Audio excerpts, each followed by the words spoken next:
Is it? Have you gotten it fixed?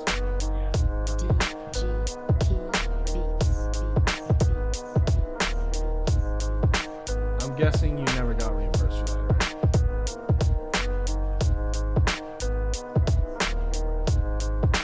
True. Also kind of sketchy individual.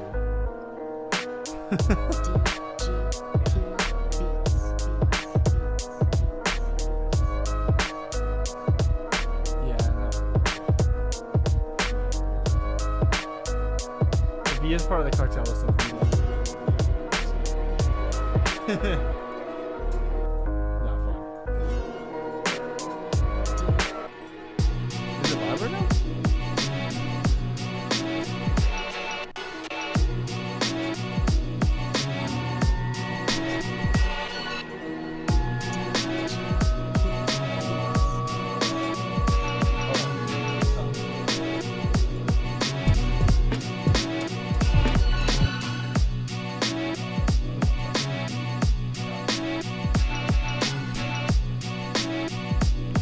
For your tooth? Okay, why don't I say John Hole?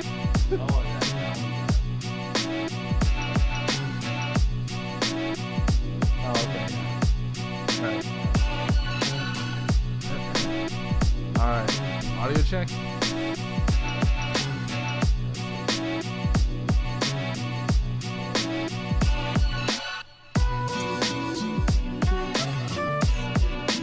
Hey guys, can you guys hear me?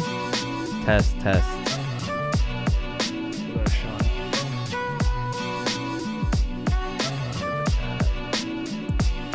Sounds fine now? Yes. Okay. Yeah, I just switched over to XSplit and I had to like redo all the... Sick. I feel like the music is too loud, right? The music is really loud.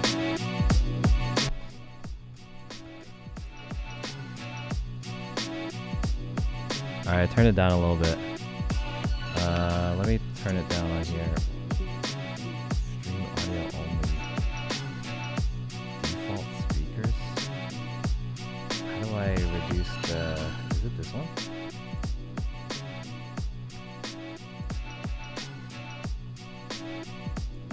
How's that? Okay, let's see. Let's try to get the levels. Loud music during the intro should work in my opinion. Hey, Seahawks, that's right. But this is what the audio would kind of sound like if the audio, or if we were talking during the actual podcast.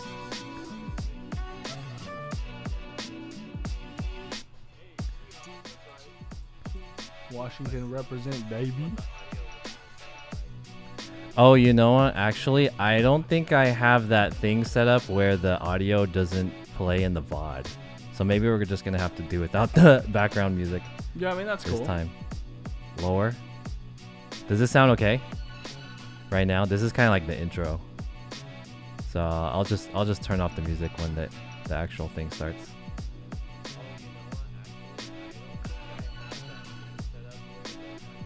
It sounds fine? Okay.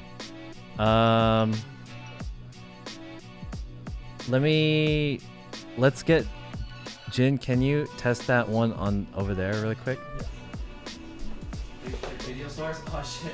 Uh-oh.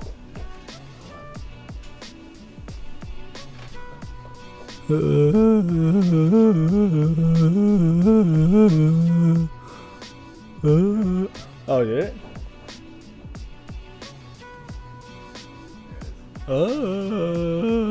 You might want to tilt it up a little bit. I think I'm too tall for this shit. Wait, how tall are you? 5'11". Oh, okay.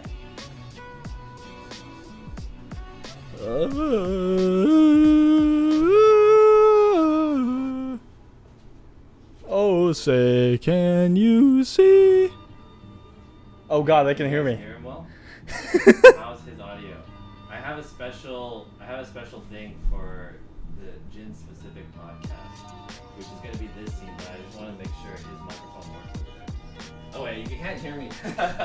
Oh yeah, can you guys hear me? Like, does it work? Hey, sorry, I have a special thing for Jin's specific podcast, where he's gonna come on here. Uh-oh. Oh shit, is the battery going on? Yeah. Oh, you don't have a plug-in for it? See, I bring a little of stuff into everything I do. I think it's for their writing consoles. I do have a thing to plug in.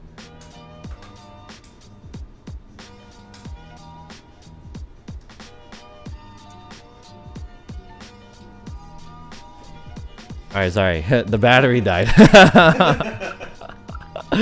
So this is all the pre-show, okay? Let's just pretend all of this shit never happened, okay?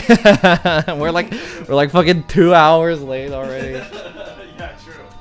True. Yo, you have a dead battery count?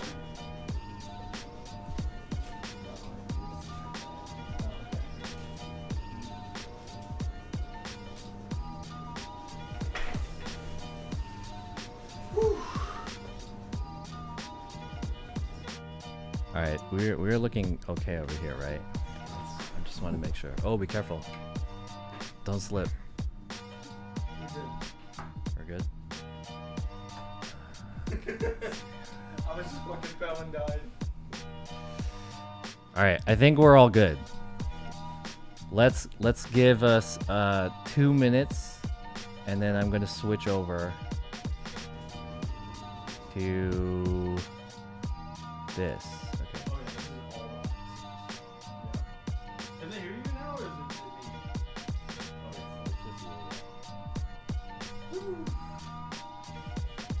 Sheesh.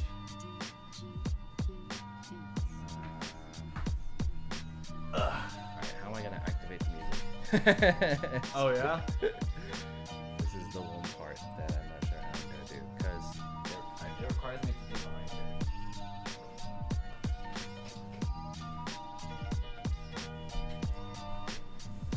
Alright, hold on. 1 second.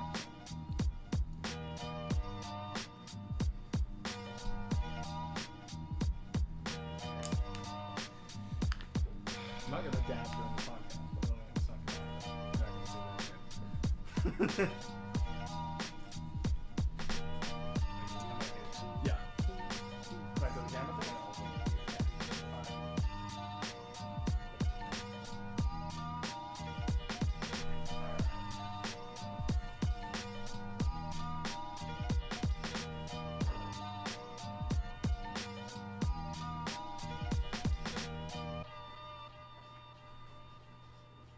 Oh, that window might be open. You need to close that? Nothing. Ready. Bring you in. Can we check the audio levels for the movie? No, it's just gonna play this. But do you know if it'll like sound good, like equalized or I have no idea. There's no way that we could do it immediately. It'll be okay. It's not. Okay, just do like a quick audio check on one stage.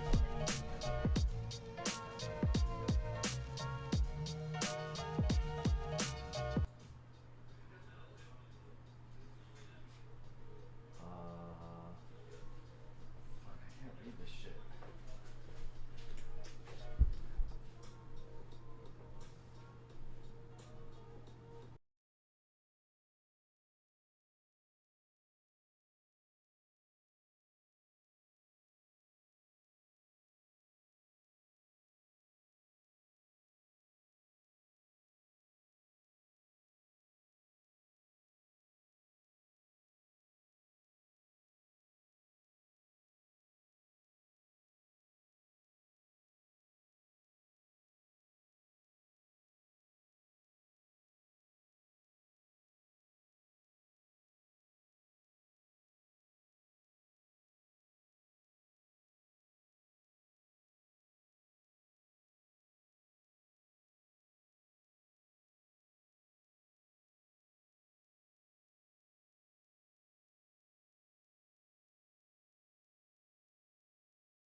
All right.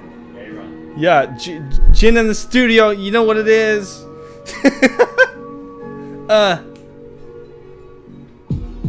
Yeah, straight up, yo, I'm chilling with my boy John, and we trying to do this podcast, but it's scuffed. The flyest man, don't you know we got it, so it's rough. I mean, we trying to do the best, yeah. Flyest hell, man, and you know we in the area. Everybody wanna test us, but they can't, cause we the best, man. Don't you understand? It's a flex. I be deflecting all these bullets shotting at your chest like they verbally. Man, this hyperbole, the rap shit that I do, man, it's just herbal. You see, I mean, ooh, got it like the medicine, heaven sent resident. And I got it relevant to the feeling of the way I just rap it. I'm tapping your mom, man. And you know I got a bad bitch. It's also your mom. Cause like, you know what it is. This mic stand is low as shit.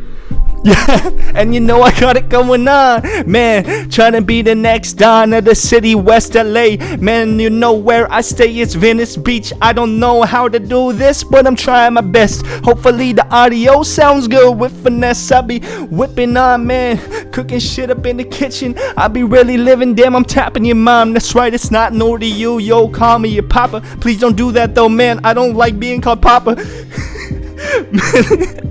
Man, they tryna drop it like the bars in my pocket. Walking while I stop it, but I really got that guap, man. Talking about that cash money, you can't understand the way I just flow it. I got it like poetry, man. Call me William Shakespeare, the bard. I go far. I'm just dropping all these bars, going hard. I live while I'm trying to whip in a car, eating oranges in the foreign, but I do it and it's so surreptitious like syringes. I bend it them really, and this bitch spitting like this. Up by fans, man, you know you don't wanna fight this. I be really rapping on this track, man, and I'm hopping like a rabbit, yeah. My boy John, man, he's really cool. He the dude. What you know about that? He's skilled, he's lewd, yo. And I just gotta make it. I be taking my time waiting for the greatness. Everybody really just trying to anticipate it, yeah. And you really can't stop me. The way I rhyme it, yo, all these rappers wanna cop me. Wanna drop me, pop me, stop me. I'm at the swap meet. I'm swapping my meat with your mom.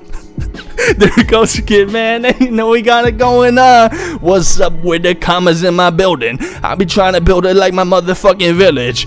Yeah. And you know your mom's a fan. Gotta keep dropping lines about your mom, cause it's the truth. You can't rap this, stop it. This a challenge. Step up to this bitch with the chalice. Where it at, yo, your mama really, I'm a phallus. The way I spit it, so, yeah. And I'm trying to do this for real. Taking my time, man, I'm getting lots of appeal. The aspects of it. I be looking inside of my mind, man. They wanna covet my rhymes, they can't stop. Woo! Step up on the block. Got my boy John and this bitches on his car. Yo, hey, hit it with effects. Motherfucker really don't wanna test this, but I got it like asbestos in my veins. Keeping it real, but too insane. Ooh, ripping and dipping and tripping on the damn track like a motherfucker really don't ever relax. I just got it at math. And I'm technologic, but I really gotta have it like a motherfucking prophet. But I really got a bad bitch, damn. Hey, chilling on the side, whipping in the ride, color motherfucking foreign oranges. And I really whip, damn. And I keep it too lit. Oh, hey, sounds great and looking great, but audio isn't in sync. Shit, ooh, that's not good. Fly as hell, man, and I'm in Hollywood, yeah.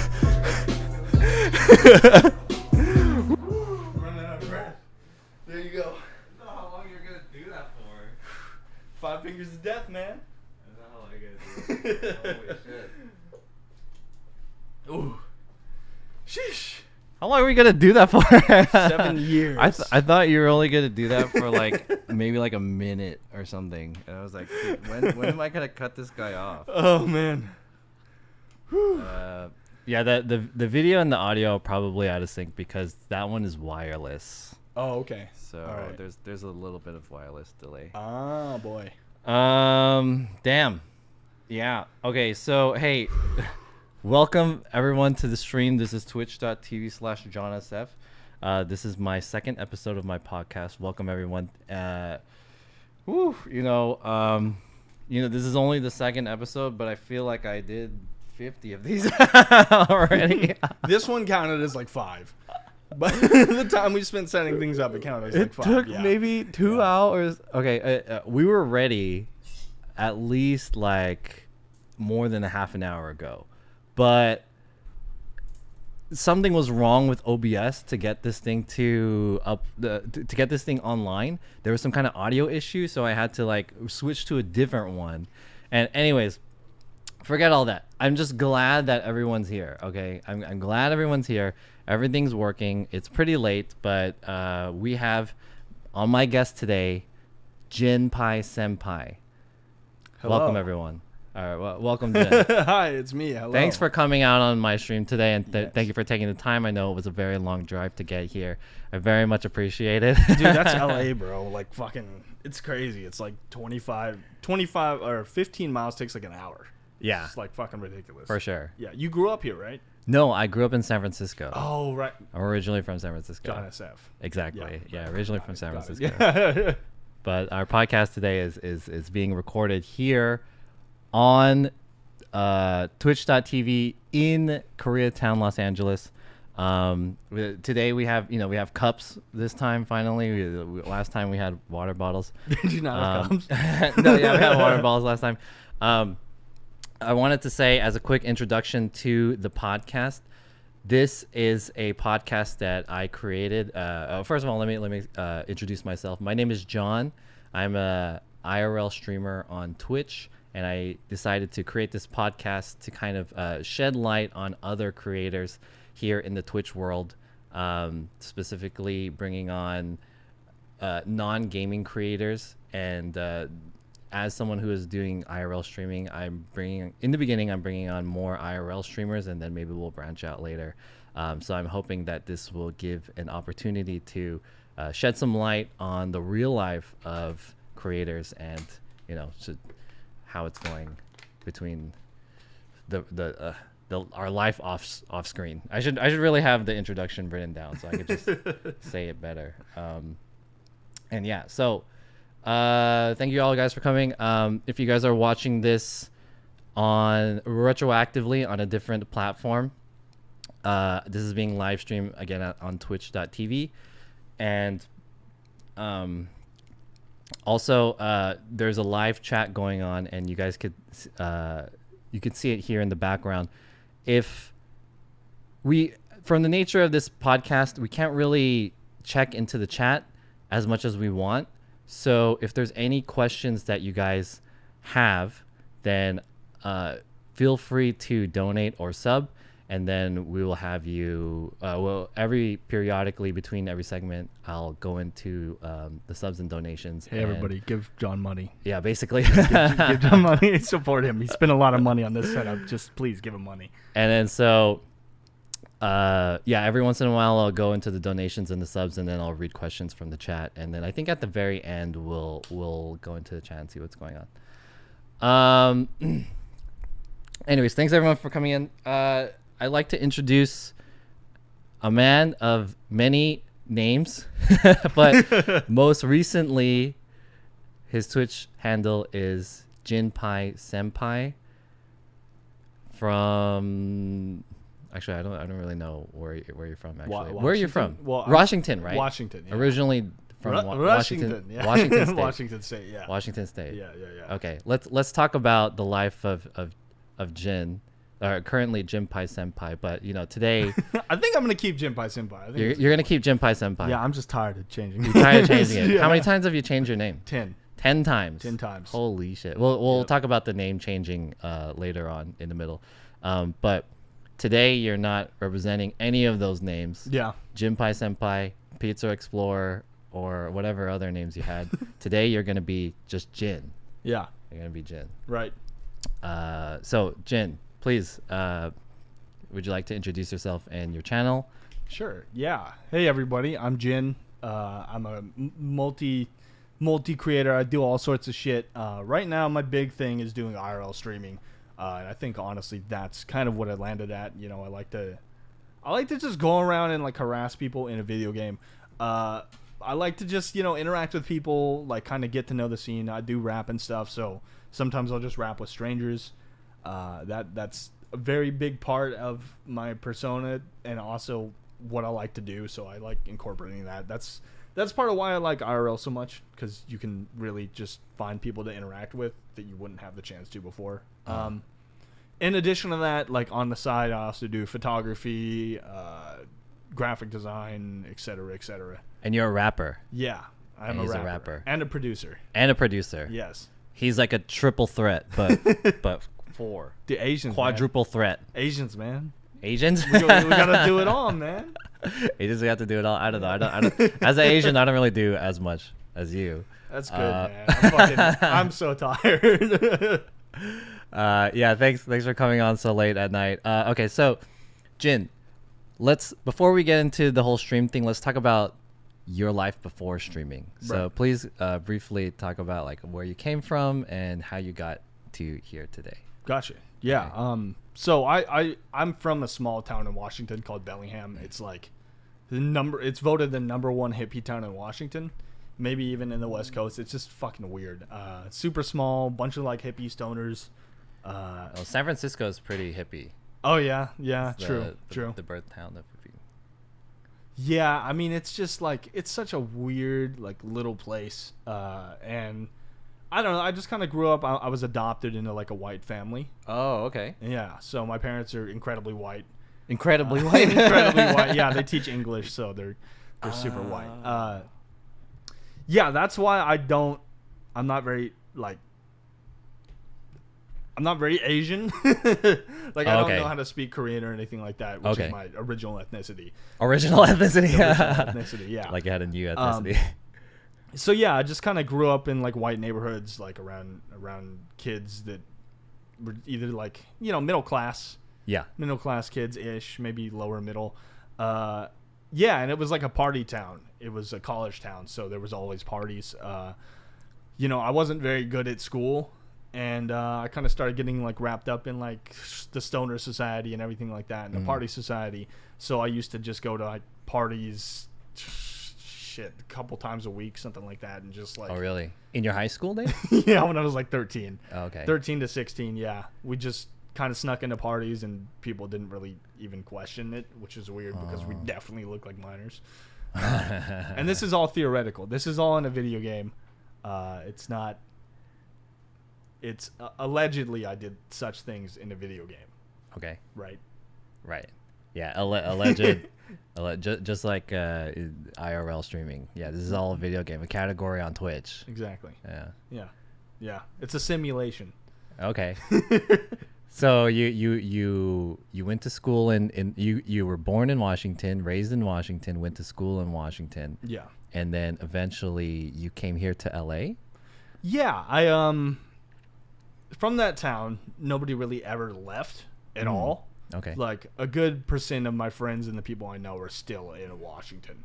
And I was just kind of like, I don't know. I'm one of the people who was like, I'm fucking sick of this. Like, I want to do something greater with my life. I want to go and like make something and fucking live. And so I went to school in Laguna Beach for graphic design. So my first school was an art school. It was fucking awful.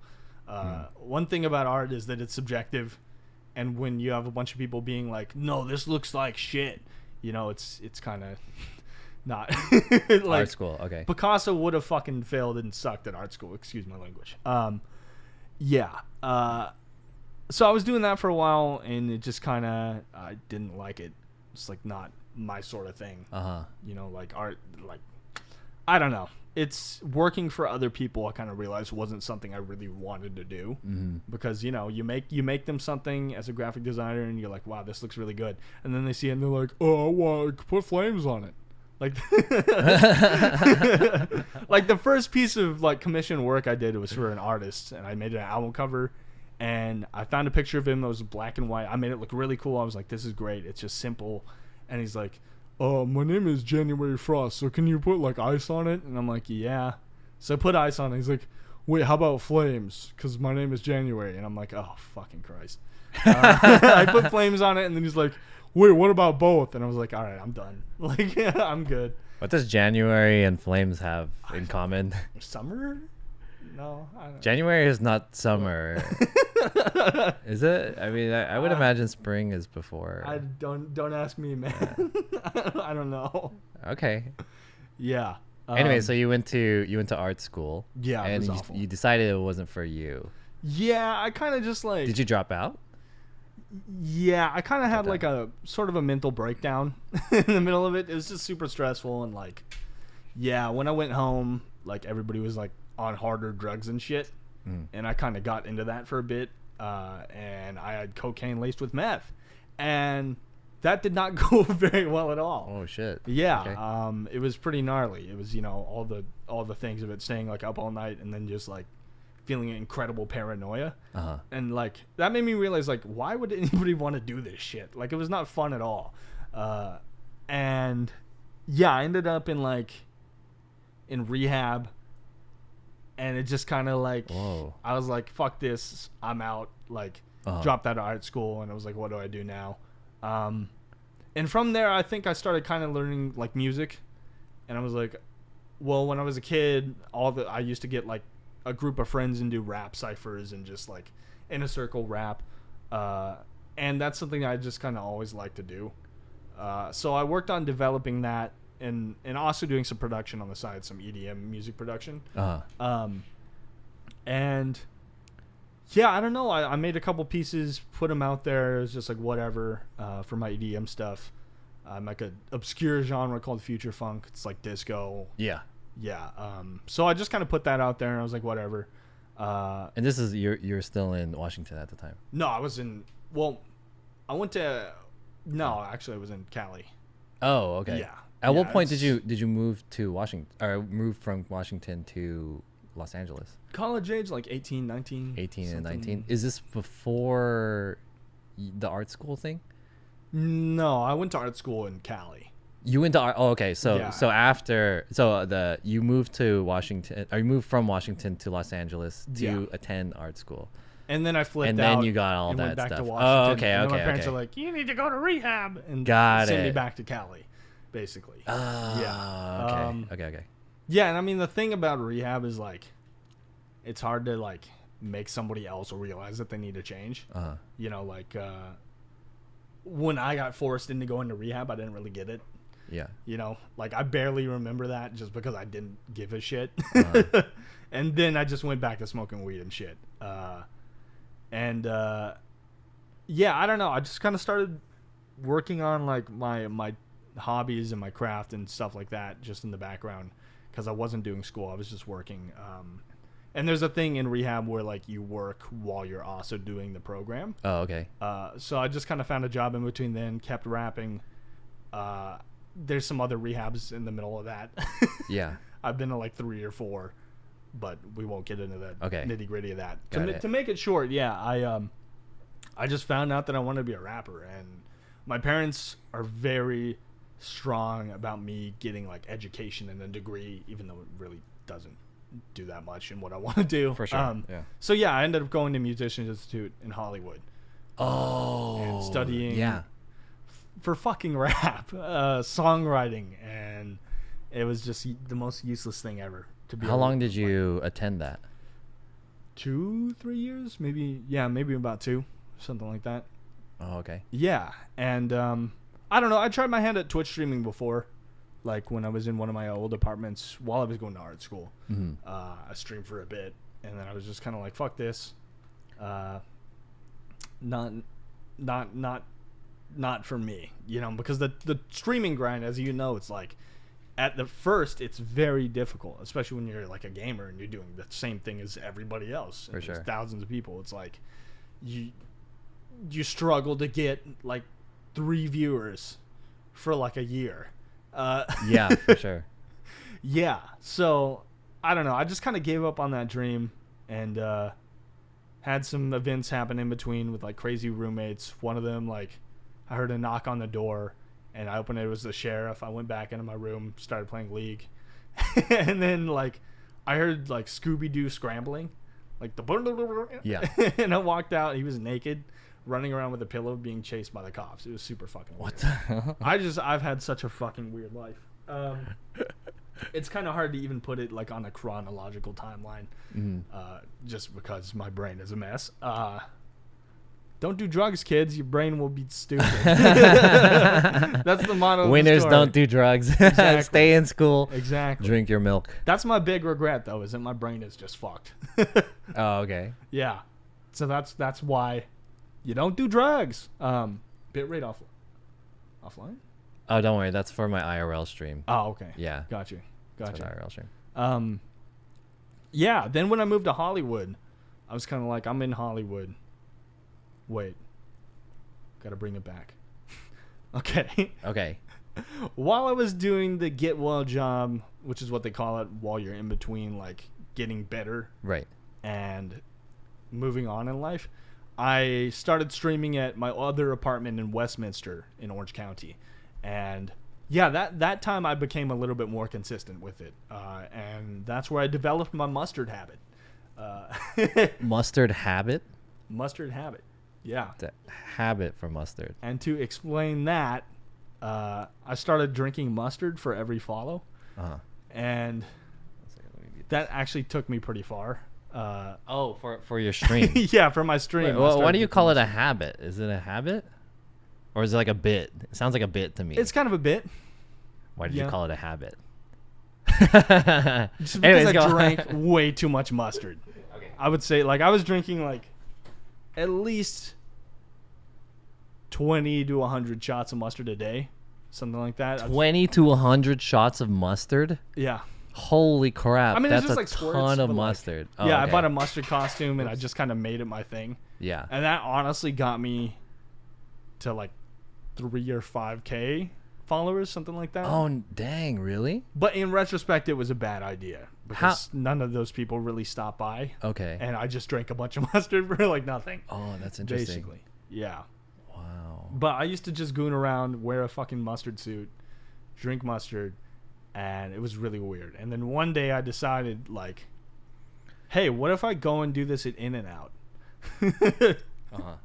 Just because I'm a crackpot.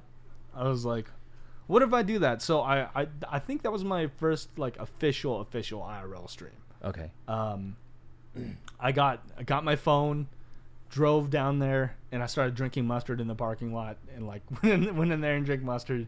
I filmed a really shitty YouTube video, which is somewhere on the internet. Yeah, some dude stream sniped me in the parking lot too.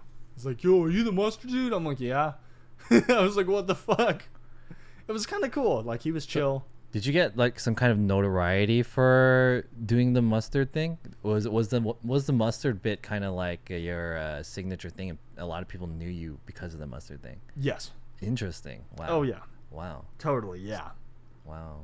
I mean, people still know me to this day as the Mustard Man. Wow. So you grew your channel largely because of the mustard thing, from up to 3,000 followers, is that what you said? Yeah. Wow. Yeah. Very interesting. The one thing people don't think about, like, it is good growth, but there's a lot of downsides. Like, it puts you in a box where people will come to your stream expecting your gimmick, and if you don't give them their gimmick, they won't stick around, or they'll get angry, or, you know, they're like, "What the fuck? You fucking used to drink mustard, now you don't." Like they feel like you owe them the bit that you do, the mustard bit, yeah. because of that. Interesting. I still get that with rapping too, just because it is a gimmick. You know, it's like I'm transitioning my stuff into more IRL from just sitting at home rapping, because that's what I like to do. And people still come to my chat. They're like, "Where's the rap?" or like, "Rap for me," and I'm like, "Not a monkey, dude." Like, Yeah, right. Yeah, I get that. These are actually really interesting topics that I want to get into, but we'll bring this back up later, since we're still kind of in the subject of like you getting into streaming and stuff like that. So you're already in the phase of explaining how you started streaming and like your first IRL stream. So I guess we can talk about kind of how before we talk about all of that, I think I want to take a step back really quick, and I wanted to ask you, kind of, so you before you got into streaming, you said you were doing music, and you did music for music production. That was kind of like what you wanted to go into, and then you took rap at the Musicians Institute also. yeah. So what inspired you to do either of those? Like, was music really like something that was like your passion to do, and specifically those genres of, like you said, you're really into future funk, disco, and also you do rap. Those are like two different genres. Right. Yeah. So what got you into doing either of those? That's a good question. I mean, with rap, it was kind of like always subtle and underlying in there, just because of my childhood and all the other people in my small, shitty hometown that wanted to be rappers. Really? It's just kind of always there, yeah. So I'd say that's the main, like, underlying inspiration. It's just like these people wanted to be rappers and they just sat in the same hometown doing the same shit, and like, I'm in California. I have the opportunity to do this, and I want to actually do it and spread it back. That like, you can make it. You just gotta fucking do it. I think a lot of that went into why I wanted to rap, and I don't know. I had always written raps, but I was like, I'm too shitty of an artist. I can't. Like, my rap sounds bad, and I can't do it.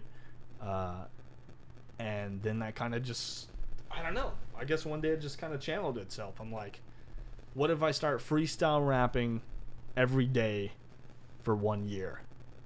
And that's kind of what started it off, That's where I started to stream me rapping. And like every day over a year. That was like 2 years ago, something like that. 1.5. And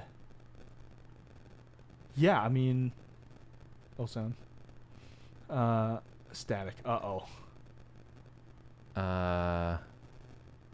Okay, hold on. Just 1 second. Sorry to interrupt. Hey, chat, I wanted to ask you, is everything okay with the audio? Is there static? Hold on 1 second. Is there static? Oh. The stream is good. There is static? The stream is good. There is static. I don't hear anything.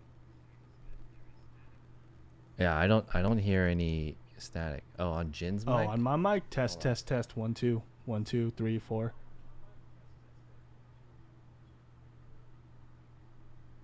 Oh, it's gone now. Huh. Okay. I don't hear any static. Okay. Technical difficulties. Yeah, I don't think anything's wrong. But people are saying the light is kind of dark. So I'm just going to move over closer to the light a little bit. Okay. Yeah, Jin, can you like move over a little bit? Not bad. Keep going. Okay. Yeah. I don't want to stop the discussion and stuff like that for people in the chat, but if there's something that's an issue, like a tech issue, then that's something that we have to look into. Okay, so while this is going, let's finish this one thing, and then let's take a really short break, because so that I can get the pizza ready. Yes. Jin, you must be hungry, right? I am in the pizza mood. You're in the pizza mood now? Yeah. Okay, then we'll recalibrate. So let's finish talking about your experience with music and getting into music. So right. You said that rap was something that you wanted to practice at, but was there something that inspired you to do rap? Was there a rapper that, like, especially his kind of style, that's like you listen to it and it's like, I want to emulate that guy's style? Is there something like that inspired you to get into rapping and music in general? I can't pinpoint a moment in my mind where I was like, this rapper, I want to be him. Mac Miller was a huge influence for me. I started listening to him. And like, I hated Mac Miller in high school. I was like, who does this dude think he is? Everybody likes Mac Miller. He's fucking stupid. Fucking dumb college rap. But then, like, I mean, he released a couple things I listened to, and I'm like, this is really, like, deep. It has meaning. It has, he's trying to do more than just be a college party frat rapper. As well as, like, Kendrick, like, that's when I started listening to Kendrick and J. Cole, and they were able to tell, like, these deep stories with their rap. And that for me was kind of, I guess, the turning point where I was like, okay, this could be a thing. And so I originally went to Musicians Institute actually for music management. Oh, okay. Music management. I forgot to explain that, right. Okay. I wanted to be a music manager because I was like, I probably can't be a rapper. Like, I like music. I'd like to make some. You just want to get involved in music. Skrilla. Yeah. Okay. Exactly. Yeah. And I actually interned in music management with this one guy who, how the fuck did I meet him? I don't know. Some dude who was like rich. Oh, in a movie. Yeah. So I was taking photos the whole time every once in a while. Yeah. While I was doing business. And, there was one guy who was like, he had a Mustang or a Maserati And I was Oh. at like a movie shoot, like behind the scenes, like independent movie shoot, taking photos. And I was like, "Yo, man, what do you do?" And he's like, "I'm a manager." I'm like, "Oh." And so I got his Okay. number and started interning under him. But he was a very fucking angry and verbally abusive dude. Oh. Just like kind of a shithead, not gonna lie. Okay. I definitely still kind of hold a resentment against him. Uh. He was just like, I don't know. It's typical, like, if you think about it, like a Hollywood douchebaggy music guy. Gotcha. He's a L.A. Right. Like, I put some of his, like, I used to clean up his shit for some extra money and stuff like that. Like, do the house chores thing. It was really fucking weird. So, he got fucking pissed at me one time for putting, like, his tank tops in the washing machine instead of, like, hand washing them. And fucking, like, screamed at me and made me buy them, even though he was a fucking millionaire. Oh, what? He's crazy, dude. Jeez. Yeah, it was just not a good situation. Like, that's where, like, the Hollywood thing of, like, oh, I'm just gonna piggyback on this to get up and blah blah blah blah blah. It's like the people in Hollywood can be, you know, pretty ruthless. They can be fucking crazy and perfectionistic and want you to know exactly what they want and are talking about at all times. But I got to drive his Maserati, so that was pretty cool. I got to, like, go to big studios with, like, one of the producers or the mix and masters from Michael Jackson and stuff like that. So Whoa. there was some really cool shit that came out of it. You know, I got to meet some pretty big artists. But All right. Who are the biggest artists that you've worked for? today, Up to today, I guess. Yeah, sure. You can shit. name the top 3, top 5. I don't know how many you worked for. one of my teachers at Musicians Institute was he mixed and mastered all of Kanye West's Beautiful Dark Twisted Fantasy. It's fucking nuts.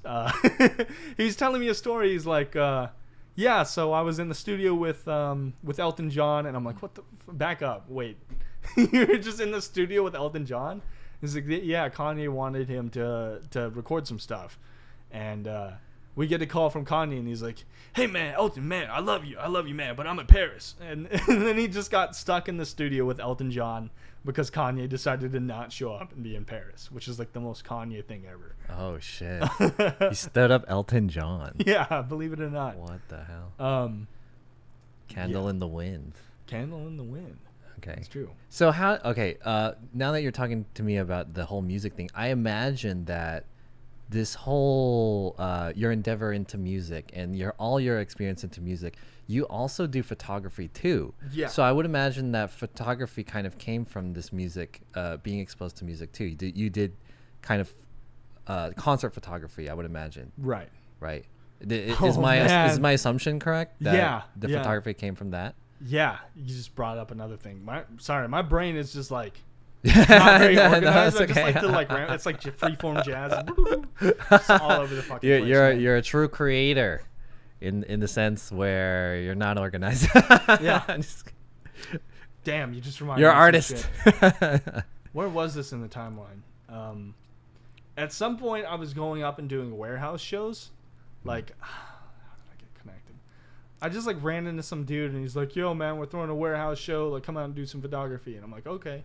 So, I basically would just show up at these super sketchy warehouse parties that they throw. Mhm. They'd like literally buy out a warehouse in the middle of somewhere in DTLA, and like kids would show up. I don't know what age they were. Looking back, it was probably pretty sketchy, but for the most part, it was like 18-year-old plus 21 something.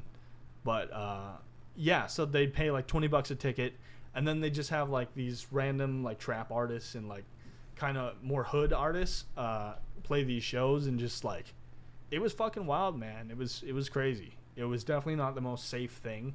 You know, there were definitely people with like guns and stuff like that, but it was fun. Whoa. Like, it was fun. I wasn't smoking or drinking at this point, but it was pretty fucking wild. So that's when I started to get like into venue concert photography. And so I was shooting these shows. One time I roll up and there's just a bunch of nitrous tanks everywhere. Oh, And people were just shit. huffing balloons of them. Everyone's voice is like super deep and shit. Hello. Oh, wait, that's nitrous, right? It makes your voice deeper. Yeah, I'm pumped to be in the show. Nice to meet you. Yeah, I got to shoot for a couple artists there, like relatively big, like just kind of cult-ish artists. Like there's a guy named Radio Bass who has a song called "Bless the Bottle" where people just dance around a bottle. But he has like he has songs with a couple million plays, something like that. Dang. So that was kind of my first brush with like the LA Hollywood fame, I guess. There's a guy One Take J who's like super big now, and some guy named Pure Luxury. I don't know what they're up to, but that for me was kind of like, okay, this could be something that I want to do. You know? And one day we played a show for the Rolling Loud after party, and I was doing photography there, and we were at like an art venue in DTLA. Actually, me and Glow and a bunch of other people revisited it, I think. But at the end of the night, there was all sorts of commotion. I'm like, what the fuck? What's going on? And like the guy who hired me to be there and was gonna pay me, his name was Outlaw. Looking back in retrospective, his name was held up. He robbed the owner of the venue. Oh! I wasn't expecting that. I was like, what are you getting at with the outlaw he thing? robbed Okay. the owner of the venue, and then he stiffed me on the money. What do you mean? What do you mean he robbed him? Was it like a sneaky burglary thing, or was it a holdup? Give me your money. Holy shit! So were you there, or did you just heard about it? I was there downstairs. The whole money and everything was upstairs. So after the party, the venue guy comes down. He's like, "Yo, do you know those guys?" And I'm like, "Yeah, I shoot photos for them." And he's like, "They just fucking robbed me." I'm like, "What the fuck?" Like, I don't know. Not me.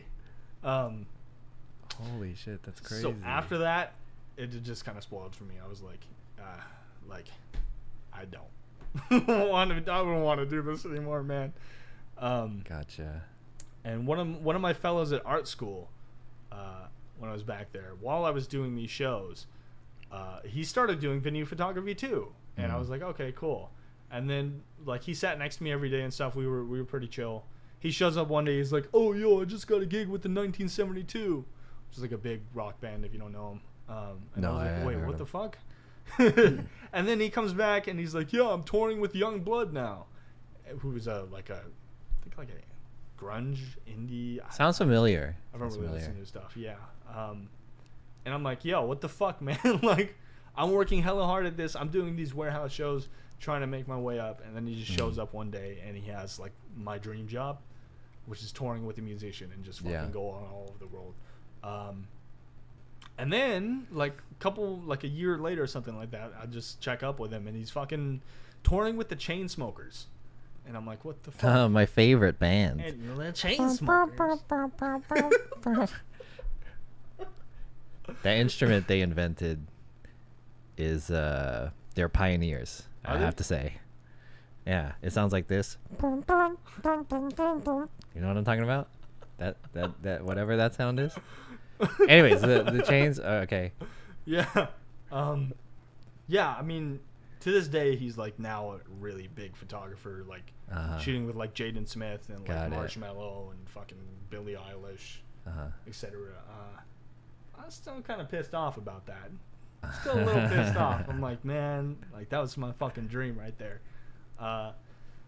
But what I realized over time, and a good lesson, I guess, to take away from that is that you can't let that get you down, because that made me really depressed for a while. Oh, okay. I'm like, fuck, like I'm working so hard at this, and then this rich kid comes in and he can do my fucking dream job easily. But kind of what I realized is like, you use shit like that to motivate you rather than to get you down, you know? Gotcha. To be like, hey, if he can do it, if he's putting in this work, I can do it too. Like, nothing's impossible. I'm just on my own route, doing what I gotta to get to where I want to go. That's so interesting. Yeah. I mean, I think that's like a really extreme example of what it was, because you and that other guy were kind of competing in that sense. Right. I think that, you know, this podcast is mostly about streaming. And I think there's like a little bit of takeaway when it comes to streamers where they kind of compare themselves to other streamers, and they get jealous of like other streamers who have like higher growth or anything like that. But I think that's a topic that we can kind of get into. If someone can remind us about getting jealous of other streamers later, well, I think that's something that we can probably talk about later. Yeah, that's a huge thing. Yeah. Yeah. Because there is kind of like a silver lining or a lesson to learn there that I want to talk about. Anyways, Jen, so it sounds like your whole experience with the music industry and stuff is kind of a really big part of your life, where it sounds like your immersion in the music industry and what seems to be like the underground music industry and the hip hop rap, the concert photography and whatnot. This kind of stuff is kind of where you want to position yourself in your life, right? You want to be heavily involved with this. Yeah. Is that right? Totally. I mean, no matter where I go in life, music has just kind of surrounded me. Like my dad taught slam poetry, which is kind of like a... Oh, really? Slam like poetry? Yeah, yeah. Damn. Is that how... I am sitting at the table. We have mugs of water. You know, would you... That's not... Would you say the slam poetry and stuff? Because slam poetry and word of mouth is very integral when it comes to freestyle rap. And especially like battle rap or something like that. So would you say your father's experience with slam poetry kind of influenced your skill in freestyle rap? Because you're pretty good at doing freestyle rap. Thank you. Right. It definitely kind of influenced. Oh, sorry, I pressed the wrong button. I mean, that's where Kanye started out. You know, he started off doing slam poetry. Like the song "Gold Digger" originally came off of one of his slam poems he did at Def Jam, which is something I highly suggest everybody looks at. It's really interesting. But he turned this story of words, like that's the thing about slam poetry. It's like telling a story with your words and your inflections and just emphasizing points using that. Yeah. You know, like that's how he first made his music, and that's why, to get into it, I like older Kanye better than newer Kanye. It's just because of that heavy influence with it. Got it. Kind of bringing it down to, I guess, the roots of like telling a story in an impacting way. You know,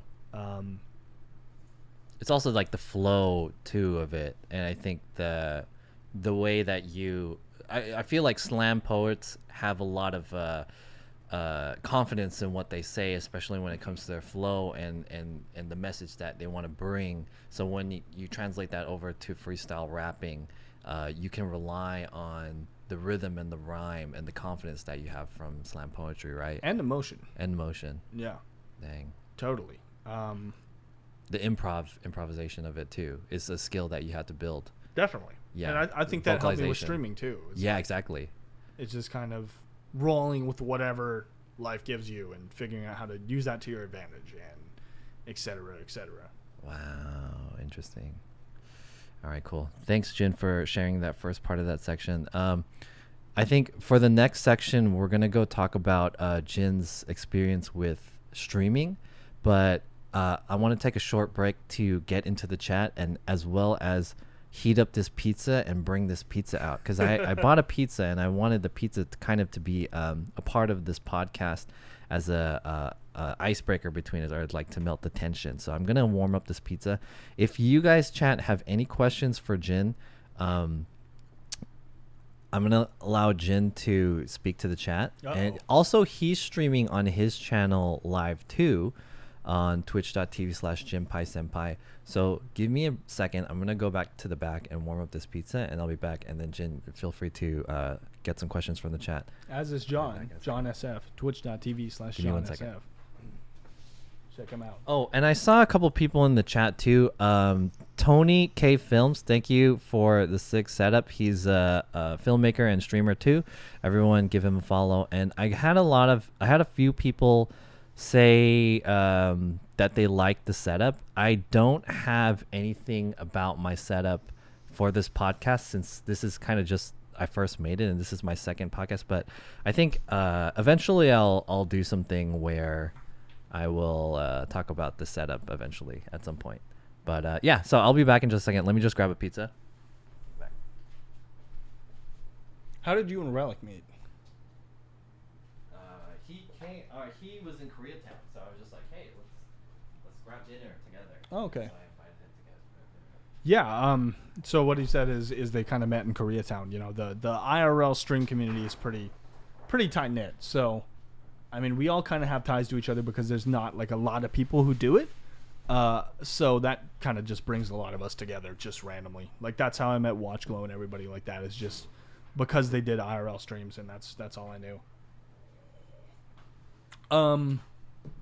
How did I feel? Did you feel differently being raised in a non-Korean family? Totally.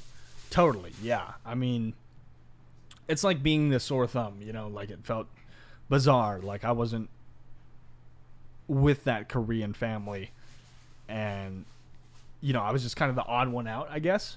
And so I think that definitely contributed to like how I acted and interacted with other people, just kind of like not feeling like I fit in. But at the end of the day, you know, that kind of built who I am as an individual. You know, that abandonment or et cetera, just kind of contributed to where I am in life and what I do, and me trying to be an extrovert and, you know, get out of myself and interact and make connections with people, even if I don't know them. You ever tried taking a 23andMe to see if you have any family in the United States? Oh, they're definitely in Korea. I mean, they might be in the States now, but pretty sure they're in Korea, yeah. Hey guys, so this is kind of like going to be a break part. If you guys are interested, I'm planning to syndicate this content to like a YouTube and TikTok and stuff like that. I just want to apologize for all the scuffness that happened at the beginning of the stream. And also some people are saying that I'm really dark too. So I think I'm going to raise the filter really quick. Pineapple on pizza, yes or no? Hell yeah. It's the contrast of sweet and savory, man.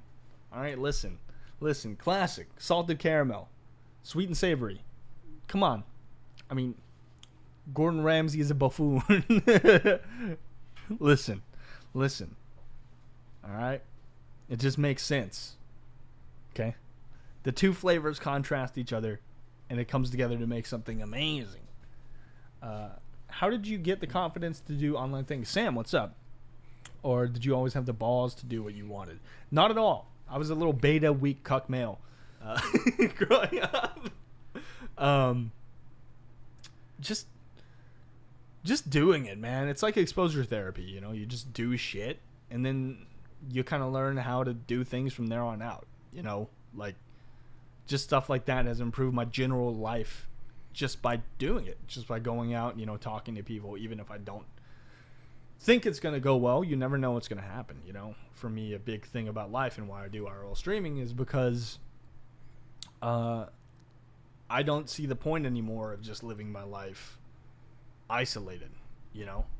Because, like, life's too short, you know? I want to get out. I want to fucking meet crazy random people and just do weird shit. Oh, interesting. That's not the reason why I wanted to do IRL streaming. I feel like a lot of people say that answer, though. The reason why... Okay, I want to say this. This is... I don't know if this is going to be on the podcast or not, because we're still in the, like, midpoint. But I wanted to say this. I know that the reason why... I mentioned this in the last podcast, and if you guys ever go to TwitchCon, I really recommend the science team's panel if you ever watch a TwitchCon panel stream. But they did a research, and the research was they surveyed all of these Twitch partners, and they asked them the reason why they started streaming. And the reason why they started streaming was for two reasons. One reason was that all of these people were in between a transitional period in their life where they were in school and not working, or they were in between two jobs or something like that, or they were moving or something. Basically, they didn't have another important obligation to go to. So then they decided to stream. And then the second reason is because they felt that they had something compelling that they wanted to share, and they wanted to connect with other people that had the similar interest. So the thing about Twitch and live streaming is that a lot of people start streaming because they feel like they have something that they want to put out there, and they want to meet the people that want to watch that content, or they have similar interest in that content. For example, if you're interested in Mario Tennis, that's why I said if you're interested in Mario Tennis or whatever, there's a community out there that's willing to, you know, watch your stuff, or you watch their stuff, that you can join. Sorry, just shouting at your podcast. Yeah, no, it's Hopefully fine. It's fine. People over here. So I think that Jin wanting to connect with people and do IRL streaming in order to meet new people is along that line, right? Yeah, totally. The transitionary period is definitely a huge thing. It's like, shit, I don't have anything better to do. Like, Twitch is cool. Heard you can make money on it. Heard you can fucking meet new people. It's interesting. Might as well try it. Exactly, right? You said that you started streaming kind of when you were in that rehab period, right? Or is that when you started streaming, or is... Yeah, that's... Yeah, sorry, there's like fruit No, flies you're every good, once in a man. while. It's LA. Oh, there it is. That's the pizza. Yeah. I mean... Let me grab the pizza. Go ahead. Shit, forgot what I was going to say.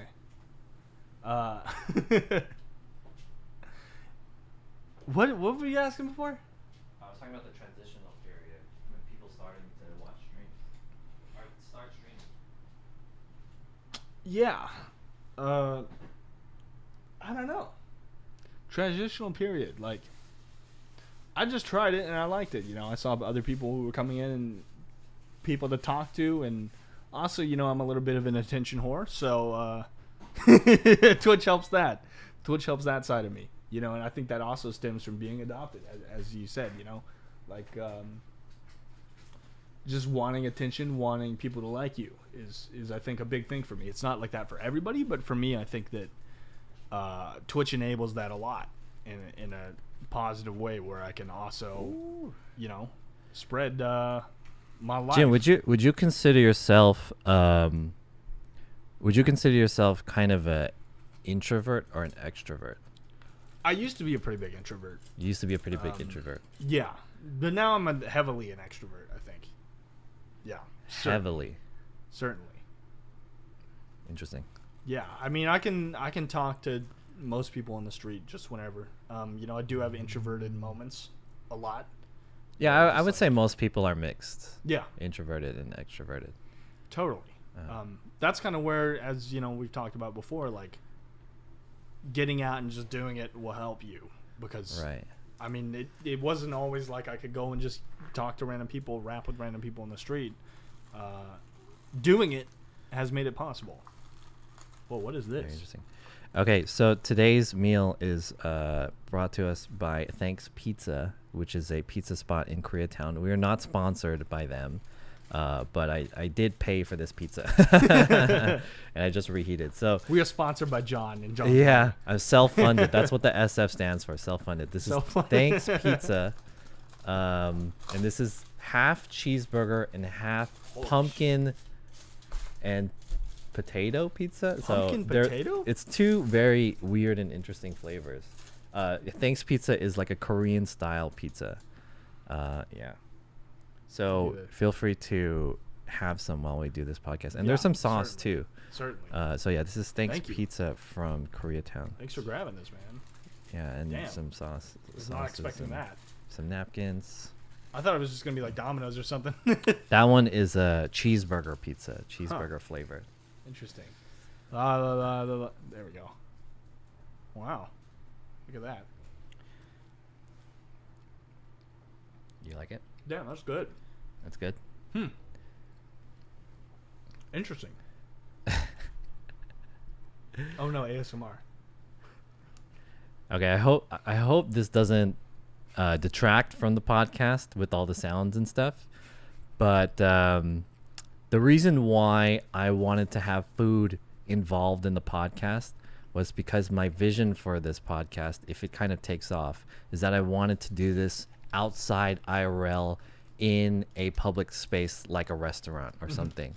So I wanted to see if I can kind of mimic that environment here. Like I having some kind of weird food. yeah, because so oh crap, I pressed the wrong button again. Sorry. My thought of it is that I feel like two people can talk easily amongst each other when they are doing it over a meal. I feel like, and so that's kind of the effect that I wanted to have for this podcast. I wanted two people who have a common interest, which in this case it's streaming, to talk about it over sharing a meal together. It's kind of like a bonding thing, and I wanted to like make it homely for you guys as well. I think background music would be good for this segment. Yeah, the problem is that I would have been able to have the background music on OBS because my OBS is set up like this. But since OBS is having that audio issue, I had to switch over to XSplit, which I don't have the music separated from the stream. So Have you had this hot sauce before? I had, yeah. It's interesting. Yeah, it's kind of like a burger sauce, right? Yeah, what? I gotta keep pressing the What wrong does it button. even taste like? To me, it tastes like a burger sauce. Interesting. Yeah. This is really good. It's like not standard. There's two pizza. flavors too. Yeah, one's you're eating the cheeseburger one, and the other one's a pumpkin flavor. Too. I'm gonna eat some of the pumpkin. Yeah, I can show you guys. What the fuck is that? What Look does at it that. taste like? Yeah, it's hard to explain the flavor of the It sauce. tastes really right? familiar. I feel like the it's hell? the sauce that they put on a burger. This is the second podcast, I think, right? Yeah, this is episode 2 of the podcast. The first one it was with twitch.tv/NECST, which I'll put up, or you can watch it on my recorded VODs. Zesty. The zest. Zesty. Okay, let me ask you the next question. Let's go on to the next section, Jen. So now that we've talked about how you got into streaming and your experience with streaming, Yeah. so we mentioned earlier that. Oh, okay. Let me start off with this. How did you decide that you wanted to start streaming? At what point in your career were you like, let me try out Twitch? I think that I can be a good streamer. Or was there like a progression from something else? Like you tried YouTube first or something? Or was there like a step 1, step 2? Was there a path that you went through, a logical path that you went through and eventually started streaming? When I was young, I really wanted to be a YouTuber. Really? I wanted to be a gaming YouTuber. I saw those people like fucking PewDiePie and Smosh. Oh, God. My youth days, yeah. Just people like that. I was like, I want to be a YouTuber. It'll be so easy. And I tried to do it, and it just flopped because, YouTube. Yeah, I don't know. So I saw Twitch as something I could just do. Just fucking put it out there. It's done. I don't have to edit. I don't have to do that shit. Just kind of did it. Yeah. When IRL stream started, actually, I just remembered it's like, I think I was doing Uber Eats, something like that. And just that's kind of how it started. No, you're good, man. Yeah, that's how the IRL stream shit started. I was in Westminster doing Uber Eats in my mustard costume sometimes, and just like. Why did you decide to do IRL streaming? Because you said you wanted to do game YouTubing at first. Yeah. And then you did streaming, but did you go to game streaming, like desktop streaming first? Or did you start off with IRL streaming? Like, how did you end up at IRL streaming? Desktop streaming first. Desktop streaming How first. the fuck did I end up in IRL streaming? Do you ever think about that? You don't remember, maybe? Not really, no. I think I just did the Postmates streams and I liked it. I was like, oh, this is really cool. And then when I moved up to Hollywood, because, Westminster is fucking desolate. Like, there's nothing there. You can't really IRL stream there. When I moved up to Hollywood, I was like, hey, now I can actually do this thing. And I saw all kinds of other streamers popping up, like Joey Chaotic and other people who do that. And I was like, wait, this is totally a viable thing I can do. It's something different. It's something that has a draw. That's not just me inside gaming. And it's good exercise, too. So that was a good thing about it. Yeah, I think when I went to Hollywood, I was just like, yeah, this is it. Like, I'm gonna do this. And so I just started walking up and down the strip, streaming. I just remembered I put soda in the freezer. Holy shit. In the freezer? Yeah, 'cause I want it to be cold. All right, I'm gonna try this pumpkin pizza and give you guys a review. What the fuck? Oh, whoa. Oh my god, I can't believe I did that. I bought soda and then I put it in the freezer and I forgot it. Oh boy. Jin, do you wanna Coke Zero? I guess you gotta wait for it to thaw out a little bit. I'm so sorry. No, what do you mean? No, it's cool. Shoot. Okay. Anyways, go on. So you did IRL streaming, right? Yeah. What was your experience with doing IRL streaming? So you thought it was just like so interesting, right? Yeah, I mean, shit. I did it like a couple times and just interacted with people just doing like Postmates, and I'm like, I'm gonna try it. Why not? You know, like why not? Fuck it. And that's hilarious, man. Yeah, I don't know. I had weird interactions with people, and I'm like, these people in Hollywood are fucking weird, and like I get to talk to them and like figure out and document like a side of them that people don't really see. Mm-hmm. Yeah, from there, honestly, just I was like, fuck yeah, I love it. It's great. Interesting. So what was kind of like you enjoyed it at first because of the spontaneity, and it was like interacting with weird people. Was there anything about it that you disliked? Did you have any troubles with doing IRL streaming? Potential stream snipers. Stream sniper. Well, okay, what was your like worst experiences with that? Did you have any worst experience, or was it just like a worry for you? I did kind of, yeah. I was streaming with a friend, Cooper, who I stream with sometimes nowadays too. And this one guy we just met on Hollywood was like tagging along with us when we were just kind of like, hey, we're just trying to stream, like we're trying to do our own thing, and like I don't know, they're just tagging along with us, and I'm like, that's cool, and we managed to like shake him off kind of, and then like we went downtown LA, and he's like, wait, where are you guys? And he just kept asking, and he was like, oh, you're blah blah blah blah, and he said, I'm on my way, and then like he like skated or took a bus down there, and by then we had already left and we were at Chick-fil-A in Hollywood. And he showed up at the Chick-fil-A. I'm like, what the fuck? It's crazy. He had crazy eyes too, so that's how you know. A little nuts, but other than that, it's all been pretty positive, you know? Really? It's not bad. Sometimes there's people who tag along in your streams and you're just like trying to do this alone, you know? I'm sure. Have you had experiences like that? No, actually. I haven't had anyone snipe me that has been weird. Mine is, I mean, like from the chat, I've had people come on to the stream and be weird, but they had no idea that I'm doing what I'm doing prior to that. Right. You know, I had homeless people come in and try to take a pizza from me, and I've had really? gang members. Yeah, I've had gang members come up to me and clip. Yeah, I have a viral clip off of the gang member. But it wasn't like someone from the chat. I'm not. That's kind of like one of the risks that you take from being an IRL streamer, right? Especially in this area in LA, being in America is a high. You broadcast where you are at all times. Yeah. It's a very dangerous part of IRL streaming. Probably one of the, it's one of the negative parts of being an IRL streamer, I would say. But sometimes it can be a blessing. Occasionally, the times that I have been sniped from people in the chat, they've all been very positive experience. Like I've had a guy, he's a mod in several people's streams. His name is Vic Wonton. He like bought me dinner one time. Damn. When he sniped me. Yeah, it's happened a couple times with some other people too. So in general, my experience has been good. Yeah, with getting sniped. Fuck yeah. Yeah, it's good. For the most part, yeah. I mean, it's not bad. No positive experience for you, Jen? Positive experiences. I think I met up with some. Oh yeah, some guy brought me a battery bank.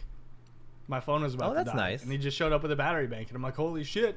And we went and got like in and out and like just talked and stuff for a bit. Yeah, it's a cool guy. Cool guy. That's nice. Other than that, Any other positive experiences sniping? I mean, just the other day, like Glow showed up at a party I was going to that I was going to photograph, and that was really cool. So, any super positive experiences? I'm sure I've had a couple, but I don't really remember them off the top of my head. All right, more how about, memorable ones are the creepy ones. all right. I know there was a time that you got banned. Can you talk about the time you got banned? Woo! Is that gonna get me banned? Are you talking about getting banned or no? Okay, yeah. How did you get banned? Real quick, this pizza is really interesting. Yeah, it's pumpkin. It's pretty good. I think there's some kind of nuts on it, right? Cashews or something? Maybe not cashews. It's kind of like yam, right? Yeah, kind of. Right. It's like eating yam fries with like. It's like yam. It's interesting. It's actually pretty fucking good. I like it. You like it? The band. Oh man. I'm trying to figure out what the fucking sauce is, man. Don't worry about this. It's tripping me out, man. You can have it. And you can scientifically dissect it and stuff. They told me to pour. Oh. Here's some napkins. Oh, disaster prevented. Real quick. Oh my god. They told me to pour it out. Did they know this was gonna happen? Did they set me up? Just chill with that. John, this is a setup, isn't it? Just let it cool down. That's amazing.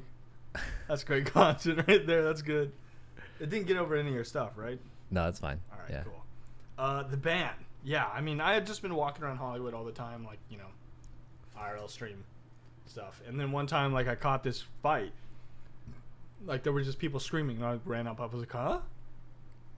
And there was, like, a situation at a club or something where this guy was, like, touching up against a girl or something, and she didn't like it. And then, like, just got in an altercation with, like, 3 dudes versus 1 guy.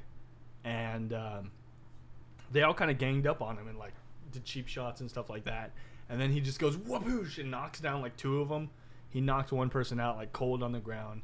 And then the other 2 guys, like, he knocked down, and it was fucking crazy. And I was like, wow, this is pretty crazy. I'm going to put it on World Star.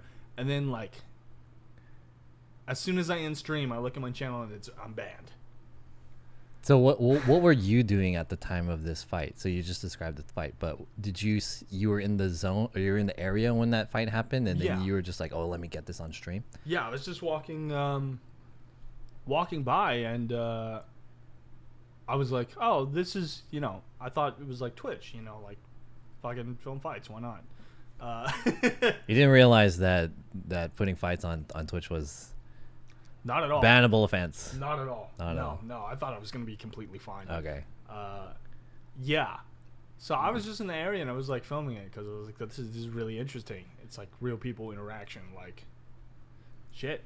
And yeah, exactly. UFC can do it. Why can't you? Yeah, that's what I thought. I'm like, it's just like wrestling. Like people stream that shit all the time, whatever.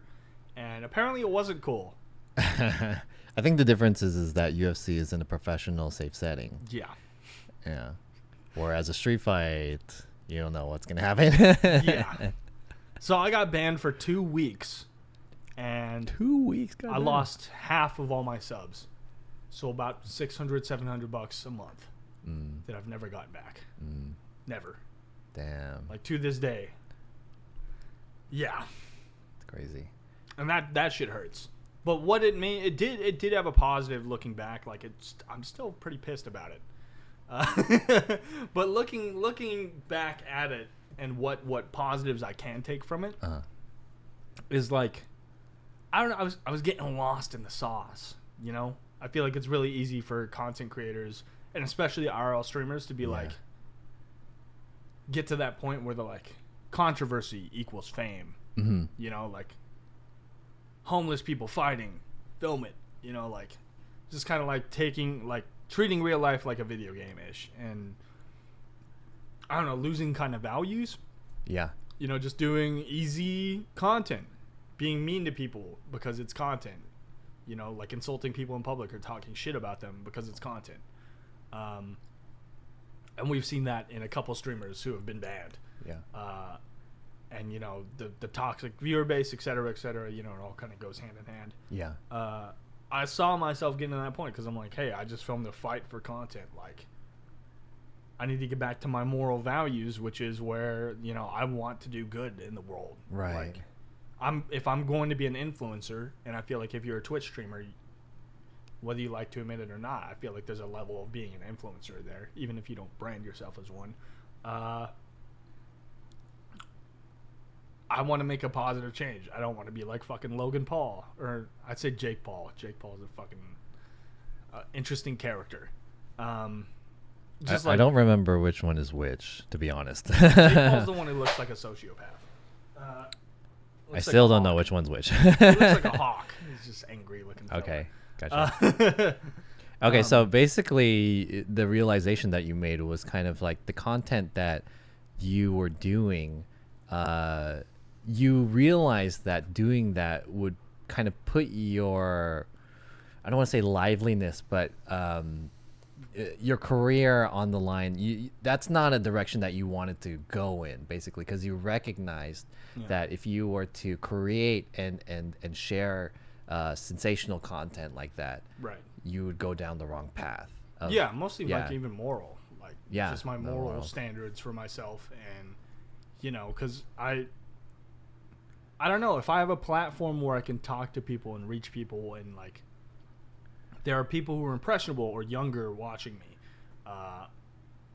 you know, they'll develop the habits that I have. You know, if I'm smoking cigarettes or if I'm gambling, you know, they'll probably want to do the same because they're like, oh, this guy I watch does it and he seems happy and he's made a career for himself out of it. I should do it too. And yeah, that's just kind of like, I don't know. I just wanted to bring something positive to the world rather than, you know, spread negativity and toxicity. Exactly. Interesting. Yeah. So did you think that, especially not even just having the world in consideration, but just for your own sake and your own channel, by doing content like that, you're inviting more people who are also like, if you did the type of content that you make will invite the type of people who are like that. So by making toxic content, by making sensational content, you'll bring in the trolls, you'll bring in the toxic people. And we've seen this with the big streamer Frozen Zeus, people who will not be named. I don't know what that is, but okay. He's mouthing it. I get it. I understand. I get it. It's okay. You don't need to explain. You don't need to explain. You don't need to explain. You need to explain. I got it. Yeah, right.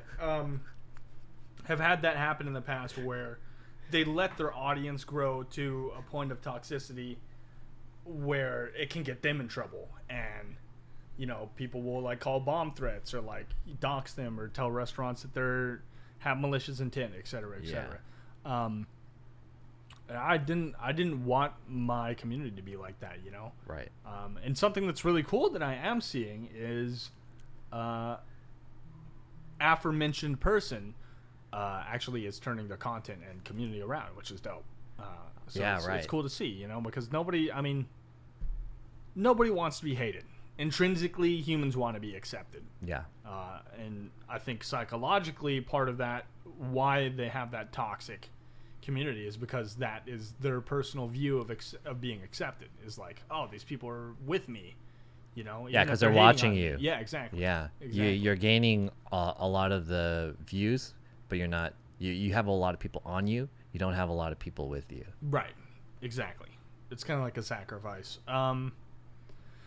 So I don't know. I just wanted to like not have the drama part of it, you know, because there's all these YouTubers like Rice Gum and stuff like that who are very dramatic. And I personally think Rice Gum is a marketing genius because I don't think that he's really a bad rapper. And I think that he does it on purpose just for the controversy. This guy, Rice Gum, made a diss track on this guy and it really sucks. Check it out. You know, it's easy. It's simple. It's easy. You know, if he made a good rap song, everybody would be like, whatever. But I don't know. It's kind of part of how our culture is now, right? Where we want to be famous or if we want to stay relative. whether the relativity is like something that's a positive relativity or a negative relativity. Kim Kardashian. Negative relativity, you know? I don't know. People watch her and they're like, wow, this family's so dumb. Or like, it's just drama. It's just causing drama. And, you know, I can respect that. I think that they're also very smart in doing that. Because they're intentionally causing dramatic things to happen within the world. Because they know that people will be interested and stay tuned. And like, yeah. So actually back to the ban, I wanted to mention, there was actually some kind of context to the ban, right? So I remember, I could be wrong since it's not my situation, but I remember hearing about you getting banned. I know that you were supposed to show up on a show that weekend, right? Yeah. So right. you were supposed to show up on the Side Comcast Quest. Spectacle Side Quest show. Yeah. You were going to be a guest. Yes. So what happened to that? They couldn't. I was banned. You're banned. Can't stream banned people. So that was kind of a consequence of that. Yeah. And then they had to find a substitute for their show, right? Yep. Dang. So not only were you banned, but you were you couldn't show up on, which could have been like an opportunity for you too, right? Yeah, I think that was when I first started working with them too. So I was like, what the fuck? Like, what? Yeah. Yeah. That's unfortunate. Damn, I forgot about that part. Yeah. How'd you hear about that? Yeah, I watched Side Quest too. Oh, okay. Yeah, Okay. I watched Gotcha. Side Quest. Um, For those of you guys who don't know, Side Quest is a show that was hosted by Comcast Spectacle.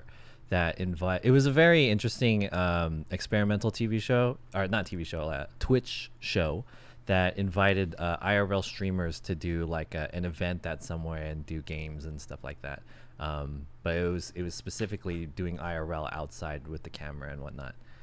So it was a very interesting show concept. And Jin was a guest until he got banned. Dude, what the fuck is this sauce? What the fuck is this sauce, bro? It's driving me insane. Yeah, that was kind of the ultimate IRL thing too. Yeah. It's like they gamified IRL. Yeah, that was the biggest thing for IRL, the IRL scene at the time. Yeah. Yeah, I mean they got you into like Comic-Con and shit, and like it was the ultimate IRL channel. Yeah. Unfortunately, yeah, they didn't invite IRL streamers; they invited local LA streamers. Yeah, so they helped join the bridge of that. I don't think Cook was an IRL. Did Cook start off doing IRL? Technically, no, but technically yes. I guess that's another topic though. Anyways, that's not ready. That's not. Just trying to open it. All right, Jen. Let's talk about. Let's go back to what we asked about your usernames. So you had a lot of usernames, right? How many usernames did you have? 10. What were all your usernames? Let me pull up. And why did you have so many usernames? Let me pull up a list. JIIKIM was my first name ever. It's just JIIKIM. Well, I started out with Pangs111 on Club Penguin. Okay. Then Death Shadow D when I was being edgy. Somehow that word moved to G Kim, which is my name, just Jin Kim. Avinti Latte. I like that one. I just I thought it was don't funny. drink. I don't drink coffee. I just thought it was funny and I like that stupid one. and like white girls love me. Yeah. Notice me Jin Pai, like notice me Sin Pai, but with my name in a twist. But the eyes were taken, so I did 2 eyes. To just Jin Pai with 3 eyes. Then the Mustard Man because mustard. Okay, got it. Yeah, fucking. Then I got heavy into IRL, so I did Pizza Explorer. I made friends with this crew called Midream LA, and I was like, Jin Pai LA. I like Jin Pai, and then I changed my name to Jintervals. I don't know why. I just thought it was cool, and I was like, fuck this. Everybody's like, I like Jin Pai, so I just did Jin Pai Senpai. Why is it Jin Pai? You don't know. You don't know. I don't know. And why is it Senpai? Oh, Senpai, like It rhymes with Jin Pai. I think that means like teacher, right? It's like teacher in Japanese. I think it's like an upperclassman, not necessarily a teacher, but like your upper level guy. Right. Yeah. Yeah. Interesting. I don't know, just because Jin kind of rhymed with Senpai. Senpai, Jin, Jinpai, Senpai. Jin Pai Senpai. Yeah, that's kind of how my brain put it together. It's pretty weird. I don't know. It's catchy to me too. Mm. Like, I don't know. The Austin from one half of Mid-Dream back in the day, who's now fully taken over Mid-Dream, just called me Jinpai all the time, like no matter what. And then other people who I knew through Twitch called me Jinpai also. So I caught on. Like, okay, yeah. I need to just go back to that. Like, Got it. Fuck all this confusion. Senpai is an upperclassman who is mentors of an underclassman. The term is used most often in English reference to anime and manga. Earlier, colleague used more broadly to mean teacher or master. Yeah, I guess it means teacher in a sense. Okay. Cool. All right. The next part. Okay, actually, before I go into the next section of this, I wanted to go into the chat to see if anyone from the chat had asked any questions. Yeah, go ahead. I'm a fat Eat ass. the pizza. Let's go. So by the nature of this content, we can't really go into the chat very easily because, you know, we're having a discussion here. But if there's anyone that has any questions, I'll occasionally look into the chat. And if you guys have a really burning question, you guys can put it as a message as a sub or a donation. I don't really think anyone has any messages to put. And I don't think I had any donations or anything. Chat. Yeah, I kind of had some technical difficulties earlier, right? Yeah, we had a lot of Derailed things a issues little at the bit. beginning. Hopefully I'll iron that out too. And for those of you who are wondering, I'm using a switcher right now to switch between the cameras. So I think a lot of people ask that. I guess the real important thing is more so the audio than it is the camera thing. But I changed the values up from the last stream because people were saying that the feedback was that the cameras were kind of switching a little too much, so I reduced the switching a little bit. So I hope that's a little bit better. And if anyone's kind of interested in topics of the podcast, feel free to join my Discord, which is discord.gg/JohnSF, and there's a little channel in there that you can talk about the podcast. It's called Podcast in there, #podcast. So yeah, I just wanted to throw that out there. And if anyone had any questions, I guess DJ Oz Kelly has one question. Does Jin have any tips for beginners that want to stream and how to get some good following? Maybe I want to answer that really quick. Figure out what this sauce is, and I'll give you my channel. Good question. Consistency is incredibly important, which is something I'm not the best at. Really not the best at. But keeping that schedule, like, so people can know when to catch you is really important, you know? And I'm not really one to talk about that, but I do know that that's a thing, and it's true. My schedule's all over the place. But do not self-promote in other people's channels. It does not work. It really does not work. I mean, people are there to watch their streamer, and the chances that if you come in and be like, watch me play Fortnite, they'll join you is probably not much. Finding a niche is way better than just playing general, like, Fortnite. You know, there's millions of people streaming or thousands of people streaming Fortnite. Anniversary of the Lost Tooth coming, yes. Oh, yeah. Maybe we should talk about that Yeah. really quick Yeah, that's before we talk about like, not a stream the snipe, next but it's thing. in that territory of, like, Yeah. shit hitting the fan. What is Dang. it? The anagram for that. MOBA? Mother of all bombs? Or no, wazoo? Snafu. Snafu. Snafu? No? It's like when everything fucks up. Yeah, But- snafu. Yeah, finding a niche, like play indie games, play something that not everybody else is doing, you know, just kind of do something out of the box. I drink mustard and I regretted it. Don't put yourself in a box too much that you can't escape. Because if you're going to do something, people will expect it from you for the rest of your streaming career, essentially. I have a friend who does flips for follows. I've told him so many times, I'm like, this is not a good idea, bro, because you're going to have to do a flip for every follow when you go big, if you do. Yeah. Like, I would suggest just doing it for like subs or donuts if you're even gonna do it. It's just FUBAR, fucked up beyond all recognition. Yeah, that's FUBAR. it. That's it. I don't know. There's just Joey Chaotic. That's pretty interesting. So, I mean, Jin actually gave a do and a don't, which is pretty cool because I was only expecting him to do a do. There's like a lot of stuff. Well, when it comes to growth, I think there's a lot of stuff that streamers can do, and maybe there's some stuff that streamers can avoid, that there might be some pitfalls that beginning streamers go through. And especially you mentioned one about shouting yourself out in other people's channels. That's more of a manners thing than it is like a growth thing. Yeah.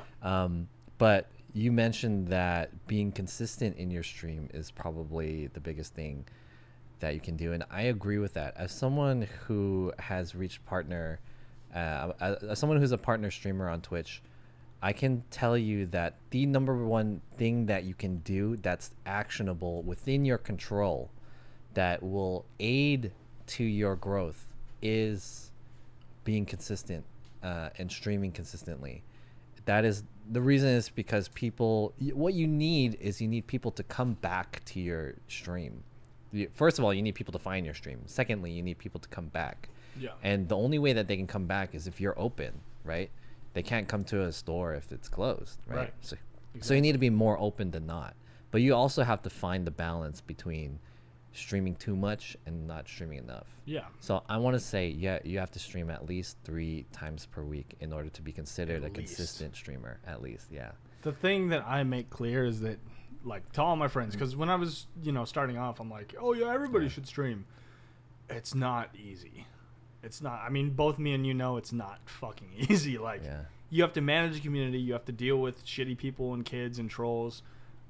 You have to dedicate your life to streaming. Like, if you really want to make it as a streamer, you're going to have to spend a long, long time, unless you get incredibly, incredibly lucky, to even breach like 30 viewers. Yeah. And like, I'm still stuck around that area, and it's been 3 fucking years for me. Part of that is because of bans and name changes, but still, it's like, it's not as easy as people make it out to be. You can't just stream and then everything is great and you're making a ton of money.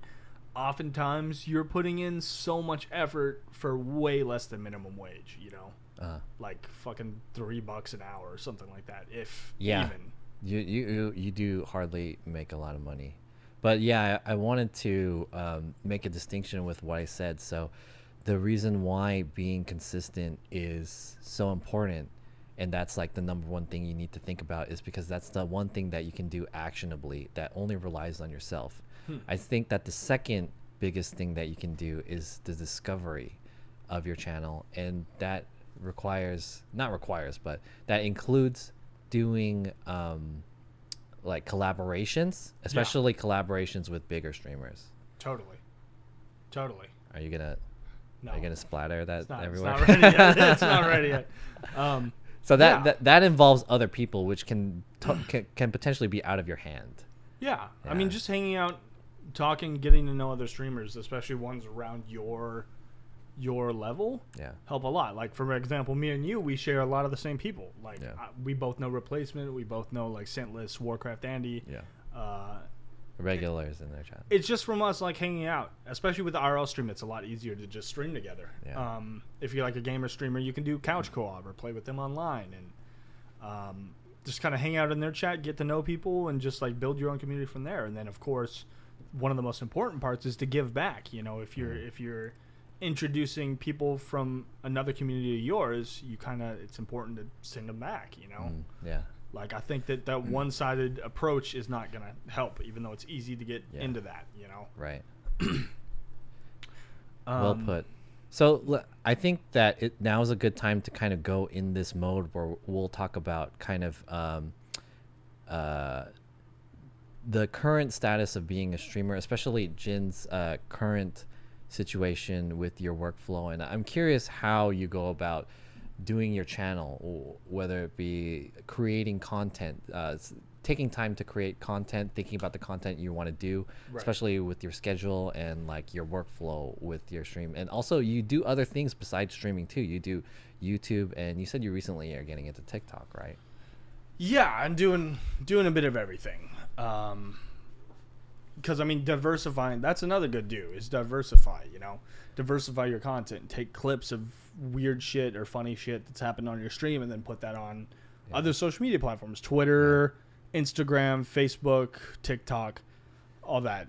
It'll help grow your reach, at least a bit. So Jin, how do you personally go about doing things like that? So what's kind of like your workflow, your weekly workflow? It's you would say? It's a mess.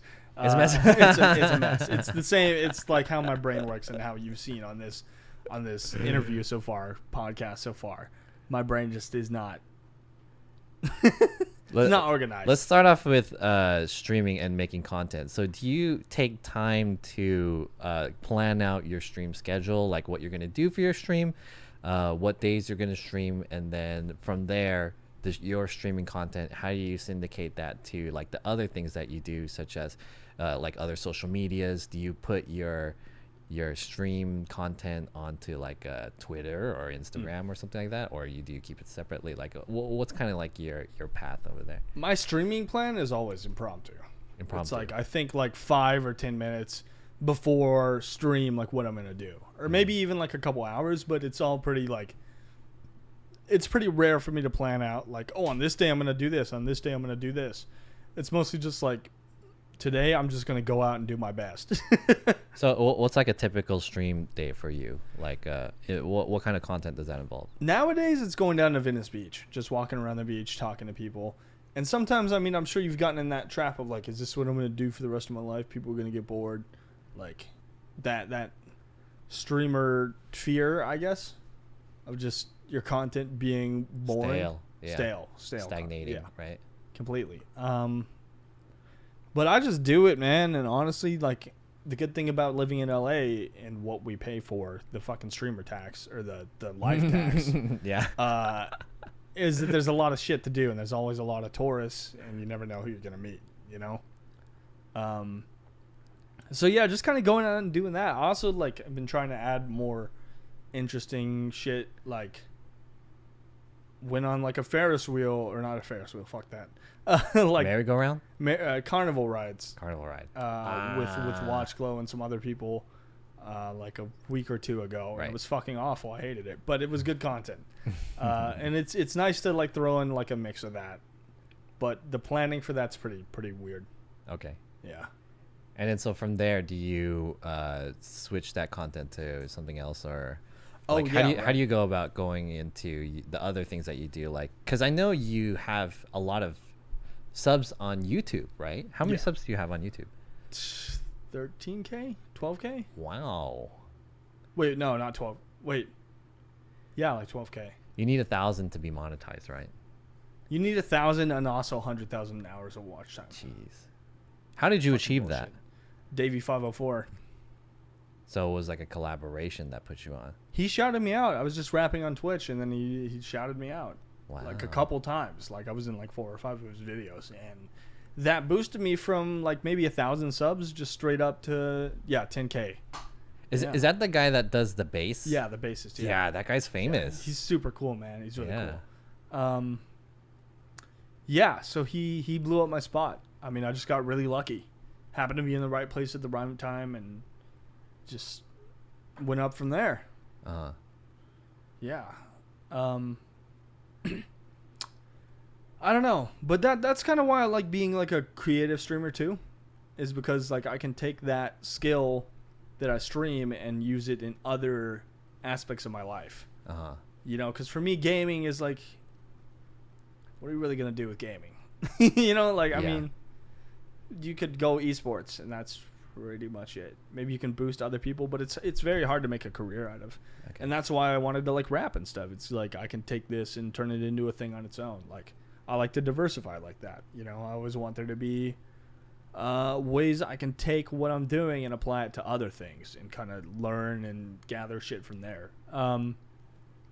When it comes to grabbing content from my Twitch streams, especially with the IRL. I mean, you just meet weird people, and sometimes I rap with weird people, and I just like to take that and then blast that one clip out to like all platforms. Put it on Twitter, put it on Instagram, put it on TikTok. And that's kind of how I diversify that, yeah. And one thing for new people or people who want to be creators, shorts and reels, which are basically knockoff TikTok, Right. are pretty big right now. And Have you found success with using those? Or have you used those and have you found success with using those? Kind of. I've had it before. You Okay. can hit the algorithm and it will go really well. Like I got Got one with it. like 10K plays or something. Dang, But 10K. that was a while ago. Okay. Honestly, it's just about fucking grinding. Same with TikTok. Like I've been on TikTok a lot more recently, and I had a clip get like 320,000 plays. Holy like that. crap. That's a ton. But I added absolutely no value to it. It was just me reacting to something. I was just like, and everybody's like, wow. And then some people were like, you add no value to this. And I'm like, yep. Some guy commented, he's like, get a real skill. And I'm like, you obviously haven't watched my rap stuff, man. But it's just about consistency and timing and luck. A lot of luck. A lot of luck. Because like I posted at least 50 TikToks in between then and now, and none of them have blown up. Got it. They all stay around like 200 views, something like that, Mm-hmm. which for TikTok is not much. Definitely TikTok is, especially like all of these platforms are something that you have to dedicate yourself to. Yeah. And at this point, you would consider yourself like a streamer first, right? Yeah, I mean, streaming is my life. Yeah. Yeah, I mean, like everything I do in my life is based around stream, essentially. Like, Yeah.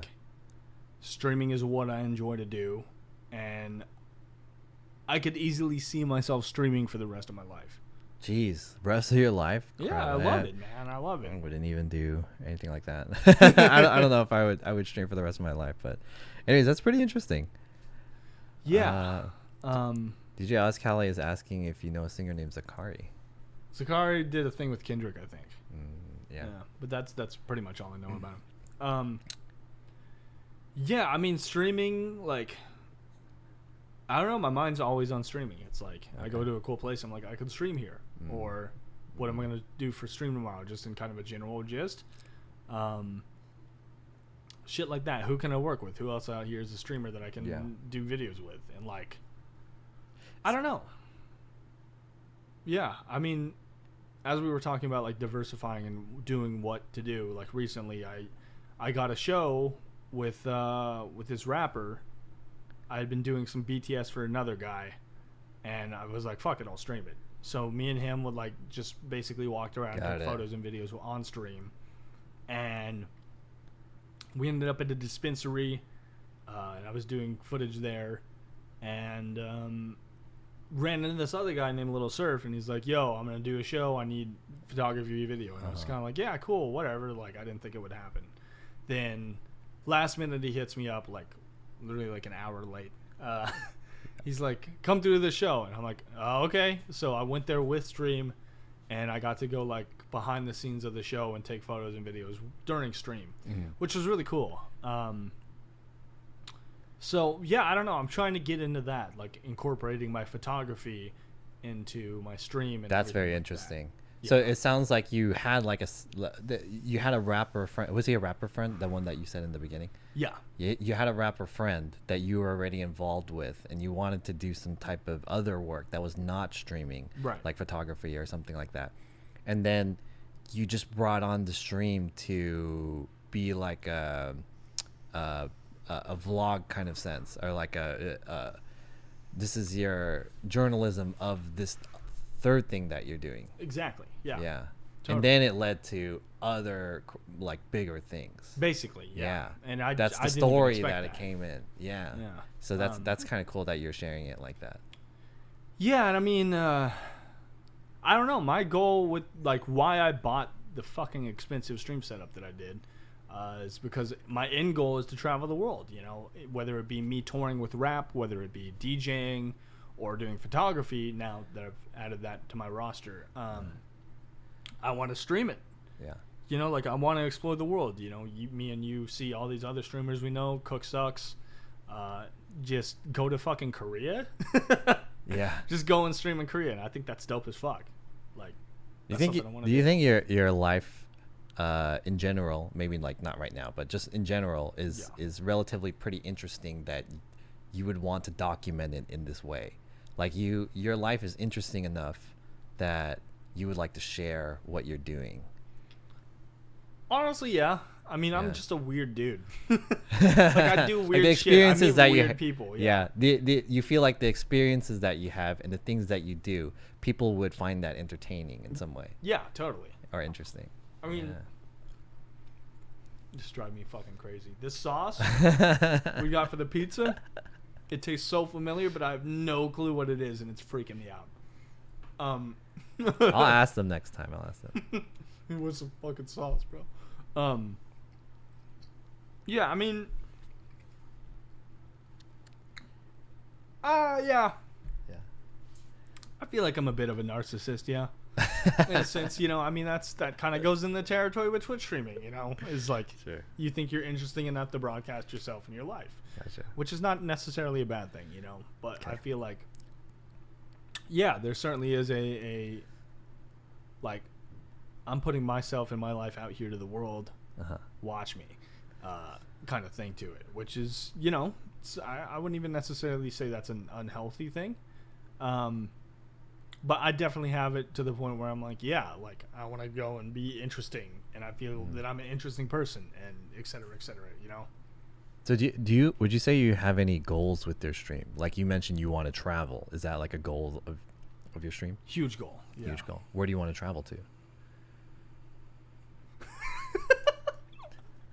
Dude, I don't know about this. Yeah, I'm sorry. I forgot it. No, it's funny as hell. Yeah. Where would I want to travel? So, I don't know. Go to interesting places in Europe and meet strangers there, and like Asia. Where's your number one place that you would want to travel on stream, Probably Korea. given the chance? Korea would be sick. Korea. Yeah. That'd be dope. And I know it's possible because all these other streamers do it. Rex Dizzy, Interesting. Cook. Would you be interested in trying to locate your blood family members in Korea? Yeah, but probably not on stream. Probably not on film.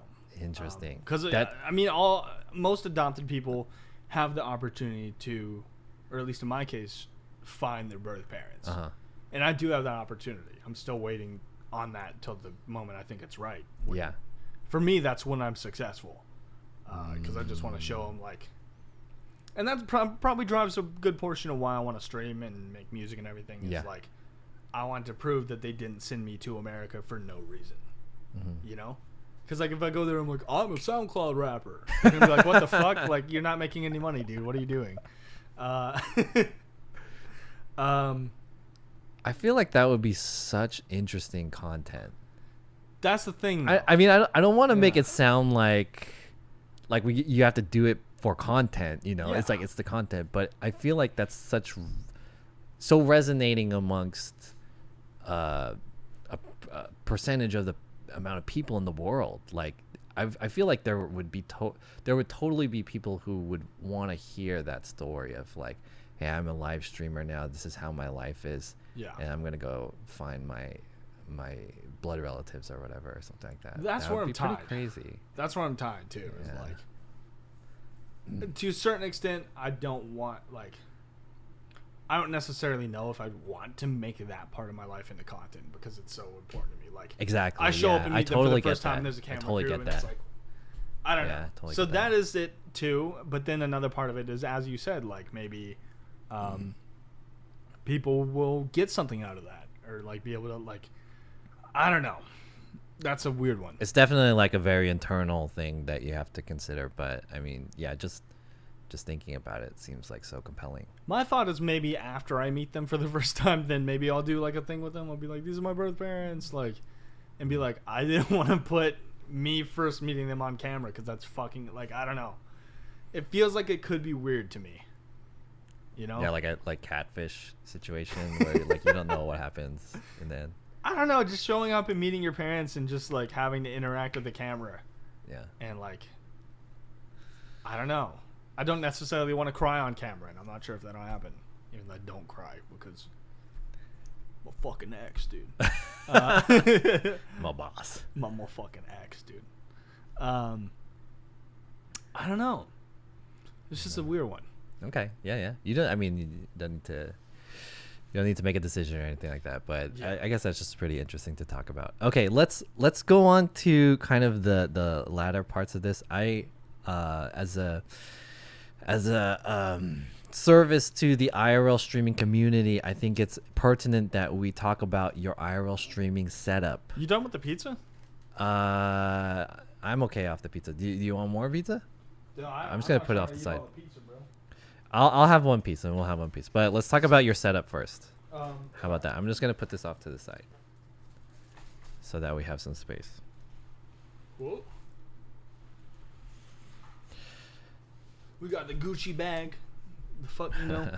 So this is the part of the show where I want kind of people who are interested in knowing about IRL streamers and IRL streaming. Yeah. I think this is the part that kind of inspires people, in my opinion. Just like, oh, this is how they work, right? This is how it is. So We might want to switch to this medium, the middle camera. this one, you'd prefer this one? I it'd think this probably- one's a little bit Oh better. yeah, that one's better. This one's Okay, better. cool. Yeah, for sure. Okay, Jim. Yeah, so this is my backpack. This is what I carry on my back every day. It's very fucking heavy. I feel like you had a bigger backpack before. I don't think so.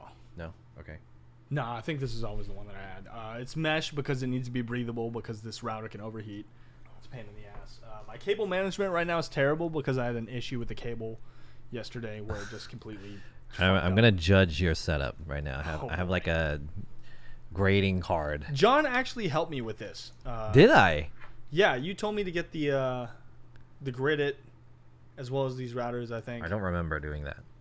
But you have the grid it, right? I do, yes. Yeah. Okay. I think do. I actually asked you for that. Yeah, when I first started out. All right, show it off. I used to do just phone streaming, but then I Yeah, decided I to get upgrade to that. this. Careful with the cables and everything. Well, Yeah. sorry about that. So there is my routers and everything like that. I have two routers over here. This top one is like T-Mobile. This one's Verizon. Uh-huh. And then I have a third router right here, which is AT&T. This And is that a works directly USB modem. Yeah. Yeah, and these are the two typical Verizon 8800Ls, Dude, my cables are so fucked up. along right with the live view. And Yeah, then that's he- the live view right there. That's Yeah. like the standard. Well, there's no other alternative for right. actual IRL camera streamers. And so what this does is this guy takes data from all three of those and puts it into one signal. Then it takes the camera and feeds it into there and then broadcasts it out. Exactly. Yeah. Yeah. So it's like what Very connects typical. everything together basically. What else you got in here? What else we Anything that is there anything in your backpack that you can't show on stream? No, no. Okay. This is the big ass battery. It's the standard. Typical. Yeah, it's fucking heavy as hell. What is it, like 5 pounds? Maybe. Yeah, I would say so. Probably. think it's It six, is but relatively heavy. It's very heavy. It's very Yeah. heavy. It's such a pain in the ass.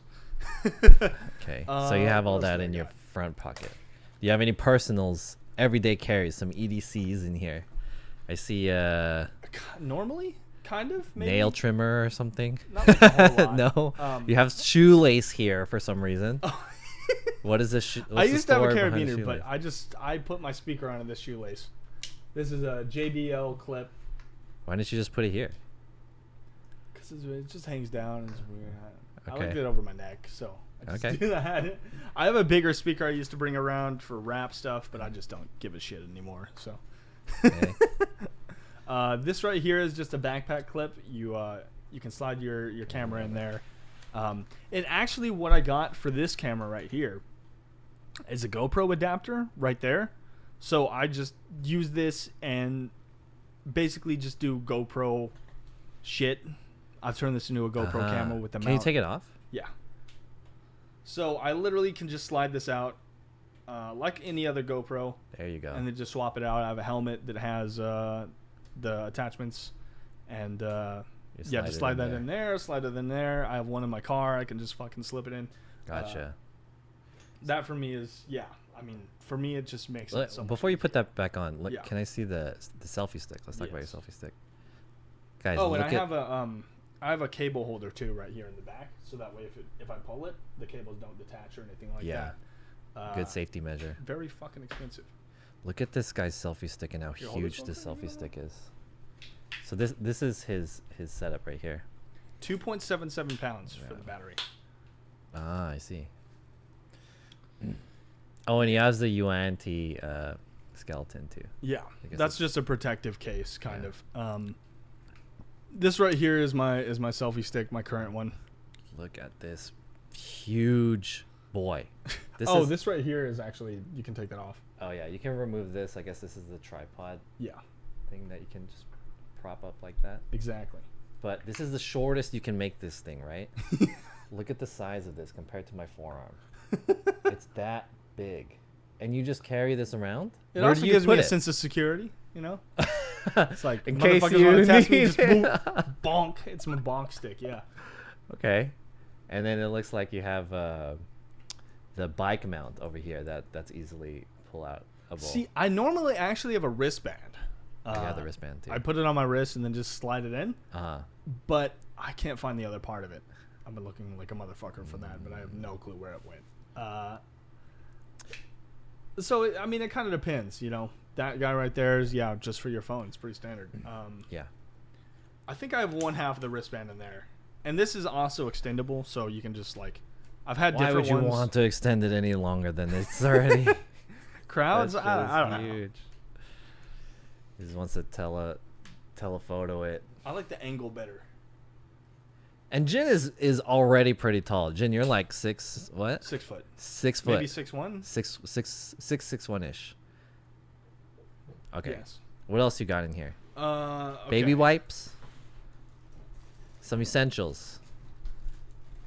Sunscreen. Okay. Sunscreen. All right. It's fucking hot and also like very sunny right now. This is the wristband, so I usually just put that's this the on my one. wrist, and then as a second part slides in. What else do I have? Honestly, like my equipment's pretty bare. This is the old clamp for my phone, but it's just sketchy, and my phone falls out of it, so I just don't use it anymore. Everything else I bring around is not actually that much. I have a spare cable I usually have, but I'm using it right now Got because it. of cable issues, which Yeah, are the the cable biggest broke. pain in the ass for an IRL streamers. When your cables start fucking up, everything hits the fan, and you gotta pay money to get a new one, and it's just chaos. You start greening out and everything like that, where your camera Yeah. goes green, and it's just the worst. Got it. In here, when I used to do Uber Eats on stream, which I do every once in a while, I have fucking gloves. I don't know. Never know when you need gloves. Yeah, you'll Why never do know you when you need why do you gloves. keep it in an Amazon Prime bag? I don't know. Oh, back padding. Back padding. So that Back way, padding. like, There you go. I don't know. The heat won't go to my back and shit, and it goes Okay. outwards. I Alright. also, I don't know if I forgot it. I have a push pin, like a thumbtack, and a piece of foam. And so whenever I need to swap my SIM cards out of my two phones, which I have here, which I can also go into, I Gotcha. use it for that. It's really useful because I Gotcha. don't know where my SIM ejector tool is. And use 2 phones. I have 2 phones. This was an iPhone. Honestly, I was just running double Android before this, but Yeah. I was like, camera looks good. Ooga booga. So I just got an iPhone. Got it. Honestly, it's pretty solid for business because a lot of other people in the like rap industry use them. So it's just it's being a sheeple, you know. Okay. I'm part of the sheeple. And this right here is just a Moto G7 Power, I think. And what this does is it just it has a big ass battery. This thing can last like 3 days, in like standby mode. Yeah, pretty good. Actively, I'm at like 50%. I started streaming today, like what, 3 hours ago, Mhm. something like that. And you still have how much? 50%. 50%. 50%. Here, let me check the uptime right now. Wow. Uptime. 4 hours, 17 minutes. Yeah, so it can last about 8. Wow. That's something a like long that. time. And that's with Bluetooth on, with mobile data, etc., etc. Mhm. So, yeah. Then I'm using IRL chat, which is the industry standard. It's Oh, that's actually something I'll show yes. to you guys. Hey guys, so this is the app that Jin uses when he streams. He's actually I think almost streaming everybody right now uses on it, his right? channel. Yeah, most people do. There's some that don't, but this shows his chat, also his stream, and any alerts that is. So this is very essential to the workflow of an IRL streamer right here. Yeah. Yeah, on his phone. Very nice. This is what it looks like. I usually have a case for it too, but I just forgot it today. Mm-hmm. There you go.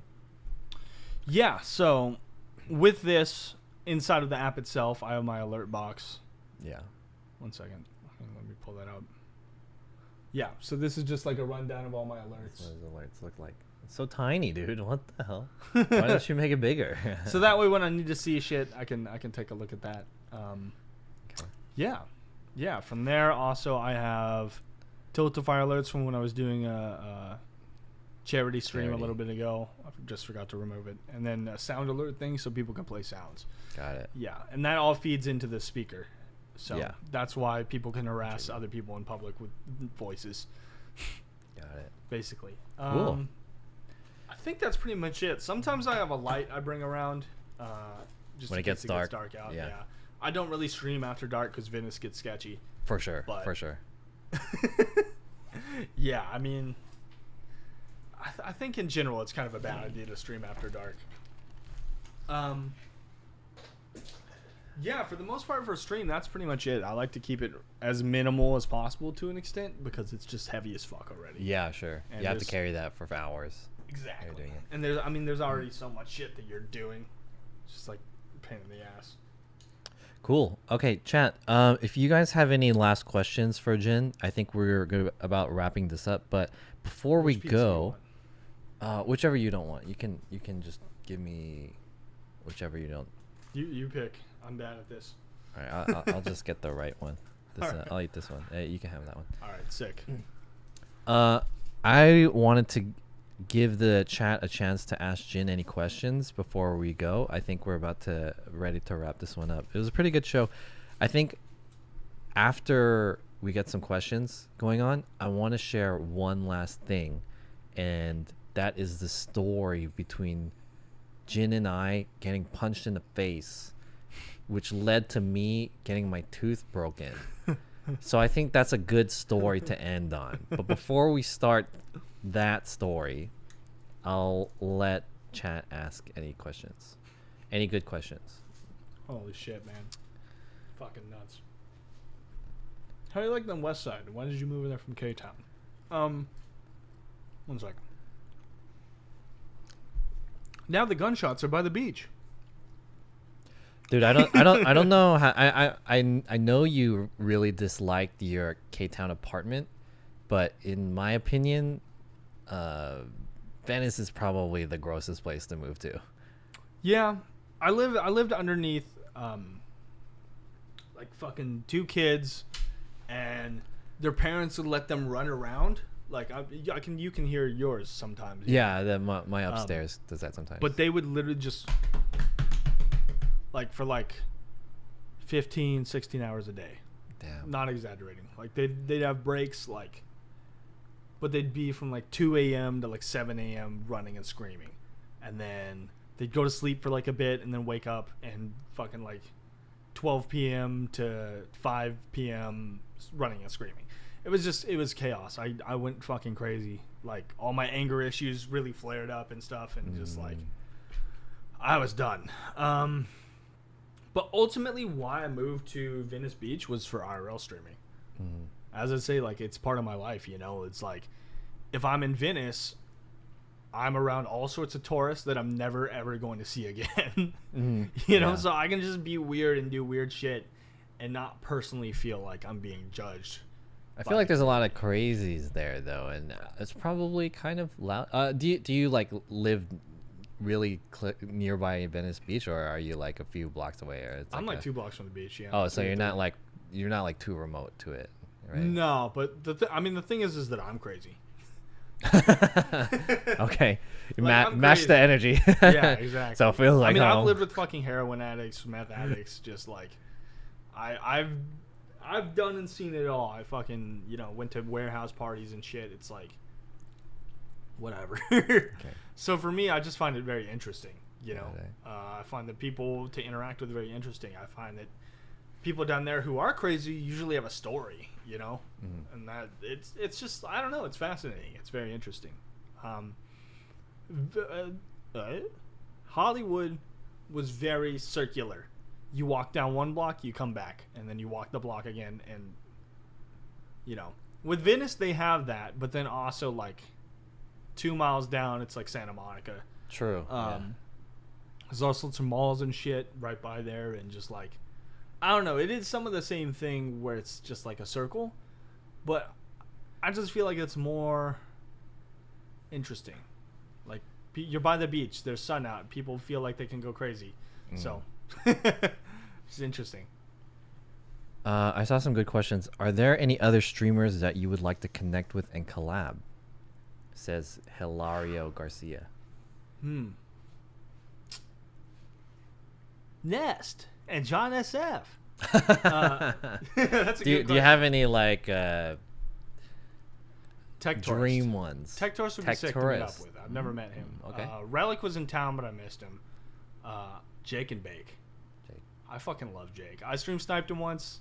It was a fun I time. remember that. Yeah, I like rapped for him. How was Jake just his seems like reaction? Oh, he's really chill. He liked it? Yeah, he was really chill. Yeah. Jake just seems like a cool guy. He's always doing weird, interesting stuff, and he always has weird, interesting things to do. And he's just, I don't know, he's a kind guy. So Yeah, I'm a Jake fan. Actually, Jake sniped me. Really? When I was in Korea. Huh? Yeah. Huh. We both, I went to Korea for G-Star in 2017 or 18, I can't remember the year exactly.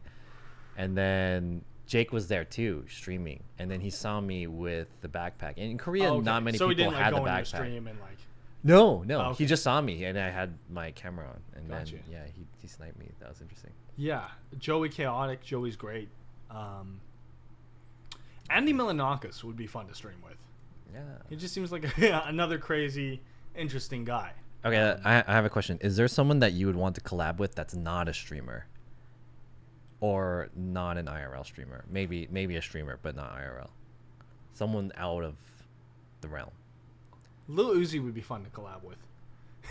He's just a weird fucking dude, the rapper. Lil Uzi Vert. Lil Uzi Vert. Yeah, yeah. He has a diamond in his Actually, forehead. well, fuck with my crew. He took it out, which makes Took me it think out. it's not actually. I don't know. I'm not a huge fan of his music, but just watching him on like the Freshman Freestyle Cypher and just like his video and He me seems goes, fun. yeah. He just seems like a weird, goofy guy who just does all sorts of shit. He like gave some kid a scholarship because he came up to him in the mall. He's like, if you get straight grades, I will pay for your college scholarship. He just That's seems like cute. a cool, weird guy, which I think would be interesting to hang around. That's cute. Tyler the Creator would be interesting. Just somebody who's fucking weird, man. Goes all around the world, does weird shit. That's what I'm trying to go with. Taki asks, "Are there any other ventures you want to explore? Other ventures? Huh? Like revenue streams or like? It just says ventures. Yeah, I don't know. Any other ventures I'd want to explore? Do you have any other endeavors? Just keeping this photography thing up, honestly, Photography. or touring, or anything that I'm currently working on, just to the point where it's successful. You know? Yeah, for me, when I think of you, you really seem like a guy who's trying to grind something, like try to find how you can make something work, whether it be like social media, Yeah. or streaming or content creation, or like very in the realm of art, and trying to make it in that way. Yeah, that's how you always come across to me. Oh shit! I just started making actually gonna drink react to that. YouTubes. Oh, really? Yeah, like oh my god, I can't believe, just like you watch a video with somebody interesting in it, and you're like making jokes and stuff like that. I think it's very interesting. And I don't know. I just released my first one like today, and I had a good time editing and everything like that. So that's cool. I love for there to be a background passive YouTube income. That'd be sick, because then I could just do whatever I want. Yeah, it seems to me you're kind of in there with grinding the YouTube, and that's really smart, because in my opinion, I think that YouTube is that is the ticket for content creators. It's not necessarily live streaming, and it's not Twitch. That's another thing Exactly. too. If it's easy to blow up, well, not blow up on YouTube. It's easy to convert YouTube watchers to Twitch. Very easy. It's hard to convert Twitch streamers or Twitch viewers to YouTube. I feel, because Twitch viewers want to see live in the action, interact. YouTube wants to just fucking chill. Got it. And so I don't know. I have a friend who's like an ASMR streamer, or ASMR YouTuber, who got really fucking big. Like she's somebody from my hometown. She has like 100K, something like that subs. And then she brought those over to Twitch, and she had like hundreds of people watching her instantly. Damn. So it's like I don't know. It's weird, but I would love for YouTube to work, but it's so hard to blow up because of algorithms and so much oversaturation. Ness says, any tips for someone who wants to get into growing as an artist? As an artist, Yeah. just do it. I mean, that's such simple, like. That's a very generic thing to say. Yeah. Yeah. I mean, it depends on what kind of art you want to do, but if you want to do art, do it. Put in your fucking 10,000 hours, something like that. Because, like, I don't know. When I was in music school, I didn't learn much because I went to school for fucking rapping. What are you going to learn? Not much. A teacher told me you're going to make 1,000 shitty songs, and then you'll make one okay song. You'll make 1,000 shitty songs, 100 okay songs, then you make a good song. And then you'll make fucking, on and on and on until you have that song that's great. Got it. And it's kind of like putting in the work. It's putting in the taxes in order to hone your craft and find where you really want to go and be there. Yeah. So that's what I mean when I say do it. Just like, you just got to get it done, man. You can't be a great artist if you never draw. Like, even if it looks shit at first, persist. Keep going. Being an artist is kind of an addicting, gambling thing. It's like, out of the millions of people that want to be famous, I'm going to be the one. So it's not easy. But it's the only one way to find out. In the end, basically what you're saying, it's kind of like it's a hustle, and it's a grind. Yep. It becomes a numbers game at that point. Yes, it does. Where And a luck you just got to put it out. Yeah. And a luck game. Yeah. And then I would imagine that it's a lot of failing involved. Yes. In order to get it correct. Totally. Yeah. A lot of connections too. Connecting yourself to people. Like, that's one thing I do on Twitch really well when I'm streaming. What do you mean by connecting to people? Like connecting on a personal level, or connecting people? Hey man, what's your Instagram? Like just walking up to people, talking to them, and then being like, yo, let me get you up on Instagram. Like, that's how I've gotten a ton of opportunities, honestly. Like with Little Surf, the rapper who invited me to his show. I was literally like, yo, what's your Instagram, man? And we exchanged things, and then that led to me actually being at a big show with other big rappers, and me getting their number from that, and just kind of, I don't know, just making friends, because you never know who does what and where it could lead you in life. Got it. And being of service too, like bringing something to the table. For example, photography will help you a lot more than just hanging out. Okay. The soda's frozen, by the way. That's why. Yeah. Somebody's asking what's Not gonna up. get to it. The soda was frozen, which is hilarious, and that's why it keeps overflowing. Would I ever buy a $9 soda? No way. I'm fucking poor or stingy, or both. All right, let's kind of wrap this podcast up, and we'll end it on this story that we have, that it was an experience that Jin and I had together, and I think that it was more of an experience for me, because it ended up becoming a multi-month experience for me. Dude, you really postponed that. And also, but it was kind of like a life experience at that point. Yeah. And also, it's approaching kind of the 1 year anniversary of this. So this happened last year, July 4th, and we were invited to a block party that happened nearby Steph Lee's house. So in front of Steph Lee's house, there was like a crazy party or something. So we were all there, and it was, this whole block had shit tons of fireworks. Yeah, they spent at least. We did it. We did it, guys. Nice, good. We did it. Good it shit. happened. You got it. You got it. Yeah, I mean, they had like easily $5,000 worth of fireworks. They had like a truck loaded. There was one house that had a truck load of fireworks. Loaded. A whole truck, Yeah. like from bottom to the top, whole truck loaded. And there are other houses around on that same block and on adjacent blocks that also had fireworks too. So it was all shit going on. Yeah. It was a first experience for me because I mean I've seen fireworks before at like fireworks shows and stuff, but I've never been at this like hood street firework thing going on. It's so sketchy. Yeah, it was super sketchy. There was a point in the at the time at the night where the cops came. They came down the street and they stopped in front of the house that had the truck of fireworks. Did they? Yeah, and then the cop came out. So this cop came out, right? And we were like, "Oh shit, we're getting shut down. We're getting shut down. We gotta go. We should leave, right?" So the cop came out, and then the family that was at that house, like the people came up to the cop. They were kind of a little nervous at first, but they were joking. They're like, "Hey, you want some food? You want some blah blah blah blah blah?" Right? They were actually friends. Yeah, it turns out they were friends. And they were like giving him food and drinks and stuff, and everyone was like hugging him and taking pictures with this cop. I was like, what So the bizarre. fuck It is was this? so bizarre. You're in fucking cahoots, dude. I'm digging up a clip right now. I actually have a clip from You have a clip? I can play the clip, actually. I have one of the best clips that I've ever taken before in my life. But I yeah. can play the clip. If you can put it in the chat. Okay, let me Yeah, I'm grabbing this. I could put it on the stream, actually.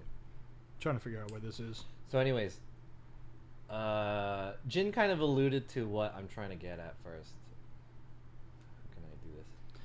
How can I do this? 7-4, right?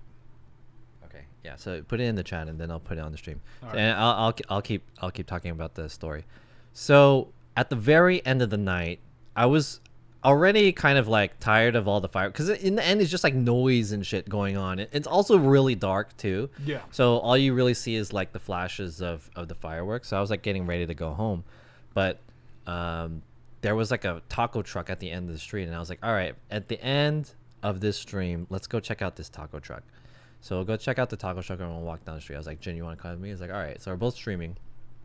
There's a group. There's another house down the street, and there are probably like, there's a whole family and stuff, but there are 4 people who are sitting on little lawn chairs on the sidewalk. So this is public property, right? And we're walking by, and we're in the street. We're not on the sidewalk because we wanted to walk around them. Then one of them yells at us and he says, "Hey, yo, are you guys YouTubers?" And then we're like, "No, we're live streamers." And then they're like, "Live streamers?" And then we're like, "Yeah, you want to say hi to the stream?" You said that we had like 10,000 watchers. I don't remember what I said. But we walked up to them. That was weird. We walked up to them, and then we said, "Yeah, you want to say hi to the stream? I have some viewers from Venezuela or something. Say hi." And like one of the girls was kind of cute, actually. So there was 3 girls, one was cute, and one that like there's a guy and a girl, and they were like boyfriend and girlfriend. Another girl, and then a third girl who didn't want to be on the stream. So then she got up and she's like, "Oh, I don't want to be on the stream." So we were talking to the 3 people who were there. Eventually, as we were talking to them, this 4th guy out of nowhere, he's this huge guy in the darkness. Yeah, I just kind of walked up out of nowhere.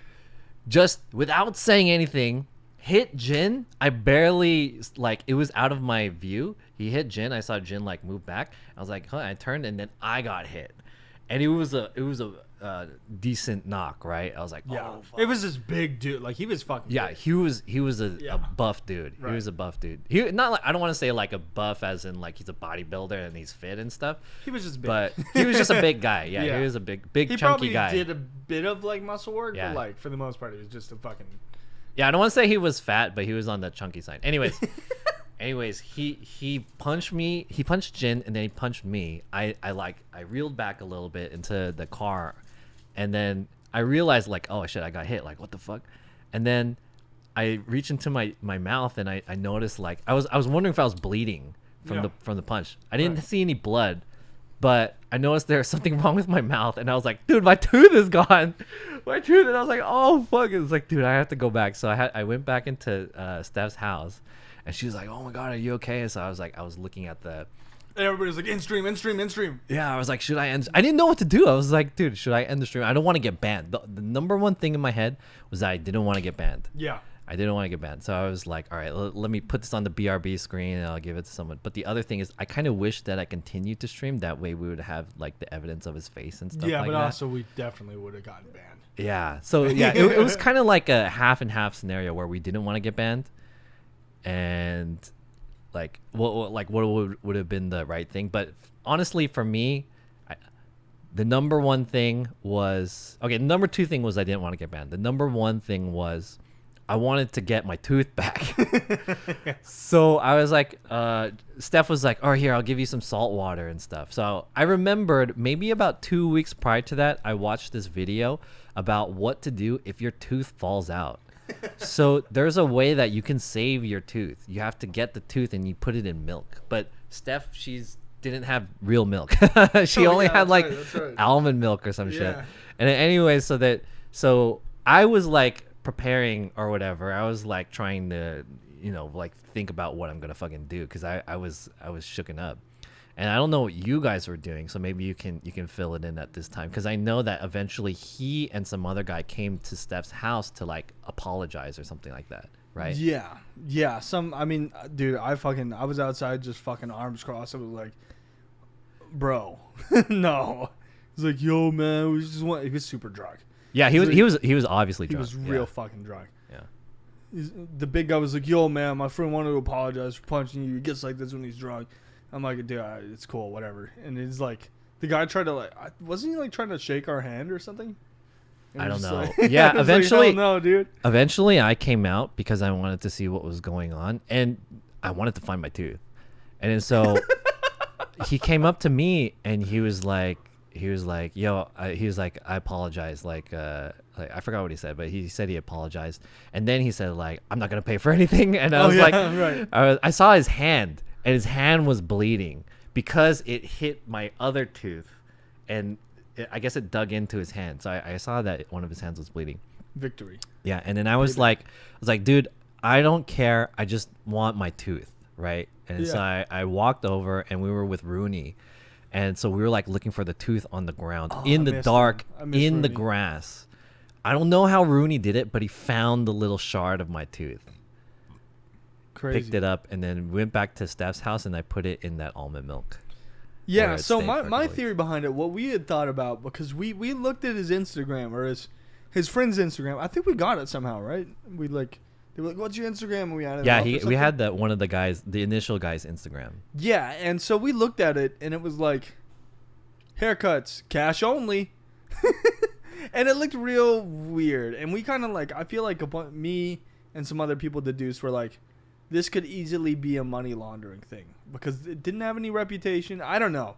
I don't think that's the case. I don't think they're like shady people, but I'm not gonna like make it any assumption. That's why I don't think they wanted us to film them because I thought they were like, I feel like they were up to some sketchy shit with that, where it's like cash only money laundering sort of thing for undisclosed reasons, and he didn't want us filming because he thought maybe we were part of something devious against them. Could be. I don't want to like really think about it. I don't think it's that deep, but basically he just hit us and then he said like, oops. No, he said next time don't record without our permission. And I was like, dude, they asked us. Yeah. They asked us to come on our stream. So anyways, besides that guy, the whole family was like very apologetic. Like the girl that didn't want to be on the cam, yeah, I want to say she came over too. Yeah, the initial girl, one of the women didn't want to be on the stream. I think she was his wife or something like that. I'm not sure. They were maybe related in some way. And she apologized. She's like, I'm so sorry. Like, sorry that happened. And all the other people were like, what the fuck? Why would you do that? Like, everyone was like, why would you do that? Anyways. Yeah. Yeah. So if my tooth hadn't had fallen out, I don't think it would have been a big deal. But then it cost me like a long time of trying to get this tooth figured out. It took me like 6 months. Yeah. To figure it out. Finally fix it. Right. And like I had toothaches, and it was the first thing that ever. It was first time anything like that ever happened to me. I've never broken any bones. Yeah. I've never like had a cavity ever. So Yeah, it was pretty crazy. Anyways, you said you had like a clip or something. I could try to show it. First, let me do this. Yeah. Pog. Yo, Jen. Oh, joyful. What does it say? Did you type "oh joyful"? I said, oh shit, Pog. It says "oh joyful." Oh, does it? Yo, thank you for the 6 months, Jin. Yeah, oh joyful. Hell yeah, I appreciate it. Oh, because it censors shit. Yeah, I guess it's Okay, it censors okay. it. But here is the clip. This is one of the best clips I think I've ever gotten in my life. I just love it. Everything about it is just amazing. This one? Okay, I'll share it. Let's see. I don't know if there's gonna be audio in this. Maybe I don't think we can Audio hear is it. very important. There might be audio in this, but I don't think we can hear it, just because of the way that this is set up. I was hit in the jaw too. We both got smacked right about the same place. Yeah, I actually don't have the. I mean, I do have the clip, but it's not like something I could bring up because I don't want to get banned. Oh, you have the clip? Well, there wasn't much to see. I downloaded it. Yeah, it was really pretty dark. Oh fuck! I don't have it set up on whatever this program's called, XSplit.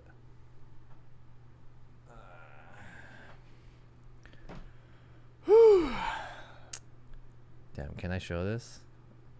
I feel like I have to set up something. Just screen capture or It's video capture. sure it's not screen capture? Yeah, it's not screen capture. It's video, and it's this one. Oh, not that one. Sorry, I have this set up on my OBS, but since the OBS audio was acting up, I had to switch over to this Yeah, one. really shit the bed. Oh, these are the same thing. Add source, video, and this one? Damn. I mean, you don't really have to worry about it. Yeah, if I can't find it, then it's not a big deal. Yeah, I don't know how to get it to work. Sorry, guys.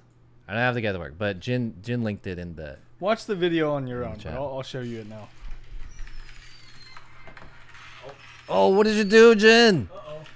Did you close the stream? Where'd it go? Did it move? Jin touched my mouse, Uh-oh. and now I don't know where the stream is. Uh-oh. Oops. Ha. Is that it? Press Windows Alt and then left keyboard. Left on keyboard. Yeah. There we go. My bad. It's okay. We got it. Okay, watch that clip. Okay. It's good. So here. It's real good. Where's the mic here? This one. Hold up. Bring it back. Oh. Yeah, there it is.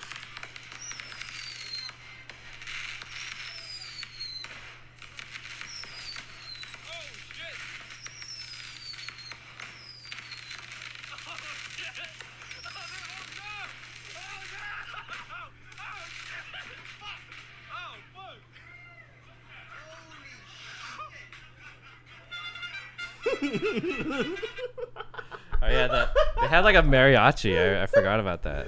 They had a mariachi. It's out such there. perfect time. He just blows everything up, and then the mariachi. It's so good. All right. Oh, Okay, chat. I think that wraps it up for this stream. How long has this been going on for? pretty long. 2 hours and 30 minutes. Not too bad. It's not too bad. Okay. So I'm gonna rate out as well. So Really? if you want to find somebody we can both rate out, because I'm just fucking, I'm tired. I just want to go Okay. home. let me say my last words. Thank you guys for watching the stream today. Jin, do you have anything you want to say? Nah, give John money. Give John all of your. Give John money. John needing money, needing a lot. John needing money now. Do you want to plug anything, Jin? This is, by the way, Jin's channel is twitch.tv/JinPaiSenpai. That's me. I am Jinpai Senpai. I do IRL streams as well. Usually not at the same time that John does them, because my schedule is all over the place, and also I think you're up way earlier than I am. But yeah, come and check me out. I also do fucking YouTube. I just released an epic video on my YouTube today, like about 12 hours ago, something like that, where I looked at this guy, Just Dustin, who's incredibly fucking dangerous. He did a Don't Flinch challenge and almost killed like all of his friends. So yeah, feel free to check that out, man. Thank you guys for tuning in. I'm also go by Versake on Spotify. I have almost 1 million, if not 1 million plays on one of my songs. Damn, 1 million. Let me check right Holy. now. I was 4K away 2 days ago. We have hit 1 million. Let's fucking go, dude. Oh, I don't know if you can see that shit. Damn, we hit 1 million. That's fucking crazy. Here. Congratulations, Jin. Oh, sorry. 1 mil. Switched it. That's fucking nuts. Found out on the John SF podcast. Congratulations. Everyone say congratulations, Jin. And also say happy birthday, Jin, because it was Jin's birthday last weekend, right? Yeah, I think so. How old are you now? 24. Only 24? Yeah. Holy shit. Yeah, You're young. I'm like almost 10 years older than you. Wait, really? Maybe 9. Yeah, I'm 30, turning 33. I'm 32. You're young Yeah. at heart. That's Yeah. what matters. I'm young from the waist down. I want to say, as I'm trying to find someone to rate, I want to say thank you guys for watching the stream and listening to this podcast. I once again, I want to apologize for all the scuffness that happened at the beginning of the stream. We'll even it out, as time goes on. And yeah, so please follow on whatever platform you're listening to this on, which is first live streamed on twitch.tv/JohnSF. Also join the Discord, which is discord.gg/JohnSF. There is a channel there specifically for the podcast. I'm going to raid off to... Wait, how old is Nest? Shit, I don't know. That's a good question. I don't know Nest's age. Wait, Nest, how old are you? Oh, he's 13. Wow. Thanks for having me on the podcast, man. That shit was fun. No, yeah, I appreciate it. Thank you for taking the time, too. Nest is 25? Oh. Be on the podcast. And thank you guys. We'll see you in the next one. Let me rate somebody. Let me know who, because I'll rate this account. I think I'm gonna raid Tim. We got any RL streamers on? Not really. Let me see who I got. We got Shook one. There's Japandy Jones. I don't have really that many people in here though. Japandy. Yeah, let's hit Japandy with it. I prefer to raid someone who's not a partner streamer. Oh, I get you. Just to kind of help. Let me see who I got. Whoever I'm is way too many people.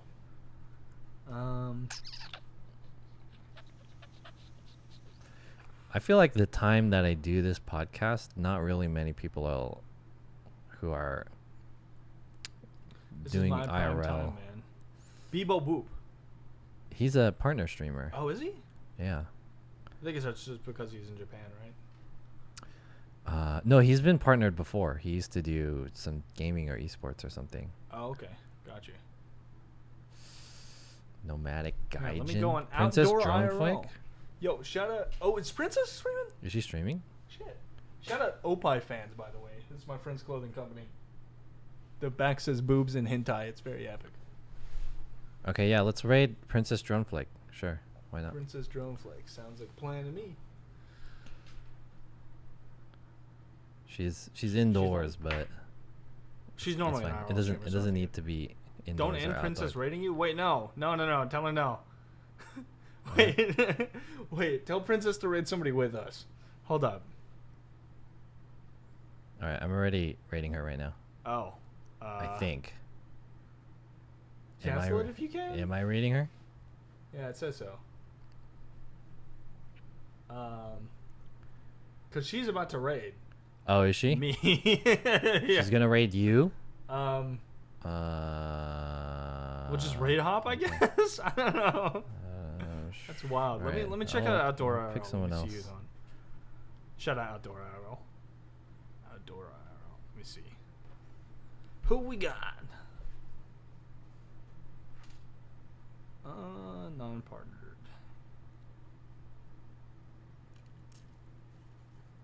I'm gonna raid my brother. Talk to Timbo. Fuck it. He's a good friend of mine. Thank you for the raid. Did you get raided? Yeah, thank you for the raid, Princess Drumflake. We were gonna appreciate raid you. Yeah, we were gonna raid you. Yeah. Welcome though. My name is Jin. I'm a rapper, streamer, producer, photographer, IRL guy. This is my boy John SF. We just did a podcast. Go follow him. Can we get a shout out for John and a shout out for Princess Drumflake? All right, Thank you. chat. I'm going to raid. Talk to Timbo. He's one of my huge friends. Hey, Kuya's in the chat. What up, Ku? I'm gonna raid Talk to Timbo. He's one of my good friends. I'm also on his stream team. So Hold up, I'm shout raiding out to too. Tim. You're gonna raid Tim too? Yeah. All right, guys. Thank you guys for the for watching this podcast again. I very much appreciate it. I'll try to line up another guest for the next podcast, but you know, I don't know when that's gonna happen. Stay tuned on the Discord, and I'll see you guys next time. Watch John's VOD. Watch John's VOD because he'll have the full podcast on there, and also you're releasing it on YouTube, right? Yeah, at least YouTube. Yeah. At least YouTube. Okay. I didn't know. The YouTube is youtube.com/c/JohnSF or whatever. It is. Yeah. Anyways, have a good one, guys. Shark. I'll see you guys next time. Bye. Bye. Okay, we're in.